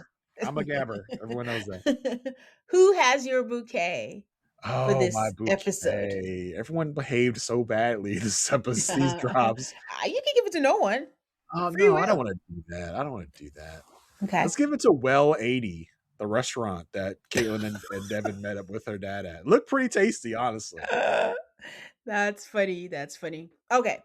So at the beginning of the episode, I had been like, "Oh, this Caitlyn and Devin, they had a turnaround. This is great. They get along with their dad." And then that happened at the dinner table, and I was like, "Nah, that's not going to be it." So it's going to be Tori. Her silence during the confessional was golden. I just chef's kiss, loved it, appreciated. You will not emotionally manipulate me into defending you. I don't believe it, and I'm not saying anything. So that was it. Yikes, bro. Yikes. That's a good one. That's a good one. Who has your ashes? I should go to Mecca. Because, I mean, you had, like, they didn't do much this episode. They had that one moment in the dinner, but that one moment spoke volumes. Like, the fact that you've gone this far into this and think that saying something like that is cool and appropriate is Yeah. wild talk. So Mecca gets my ashes. How about you? Okay. I was gonna give it to Mecca, but usually I have runners up, so just in case my guest chooses the same person, I can divvy it up a bit. And this is not gonna help me one bit, but I'm gonna give it to Michelle and Cameron. I'm sorry. Because Wow. this is not going to help me. No, Mecca for sure, because that was just wild. How much more can you give to this girl? And it's just ridiculous. And, sir, you have not braided your hair. You have no leg to stand on right here. Like, I regret saying that I find Mecca to be the most attractive groom because, not to boost his ego. any more than it is. I love how you were so focused on his hair this whole season. No, I hate it. Like, stop. But yes, so yes, it's going to Michelle and Cameron only because like everyone's doing it. I mean, Adam could get it too, but it was funny. Yes, because from the very beginning they're like, oh, these couples, they're coming to bullshit us. They're coming to say all this. I just don't like that vibe coming into this. Yes, it's what it is now, but it was just more and more. And then she told Nikki, I'll let you talk. And then Cameron said, oh, this side of the table should not be married. Who you is, sir? You've been married for 4 weeks. So weird. So, yeah, I'm going to give it to them. Okay. My ashes. I feel that. Take your time, guys. Be kind, if you disagree. Yeah. I said what I said. All right. As always, Jason, it was fun. I Yes. will, try to have you in the next 6 months again sometime. Hey, listen, I don't show up often, but when I do, it's gonna be a long one. So It's a banger. the bang. All right. Share with people where they can find you. I don't know if you've heard or not, folks out there, but I co-host a podcast called A Perfect Match with my co-host Asia Welch. We talk about the show Married at First Sight. If you might be familiar, you could be. But unlike Tane, we take it. We don't got time like Tane got. We do it every drop. We do one podcast every drop. We also have a Patreon where we do bonus content where we dig a little more into things, talk about social media, take questions take feedback from our people on the Patreon. So that floats your boat. Come on over there to the Patreon as well, and chat up with us. When we're in the off season of new seasons, we do old seasons. We're in the middle of a season 12 rewatch until this season interrupted us, but we're going back to season 12 rewatch once the season is over. We also have rewatches of seasons 1, 10, 11, all in the books. So if any of that floats your boat, come on over and check it out. You can also catch me on The Good Pod with me and Marissa Garza as we rewatch the show The Good Wife. It's a little bit of a passion project for me. It's not something that anyone's clamoring for, but we enjoy it. We have fun. Tane's been on it. She had fun when she was on. So check that out if that floats your boat as well. And that's where you can find me. Yes, you guys know where to find me. Tain Talks, anywhere you prefer on your social media. Please give me a 5-star rating on Apple Podcasts and Spotify, and stay subscribed so you don't miss out on any new episodes. Until next time, guys. Bye.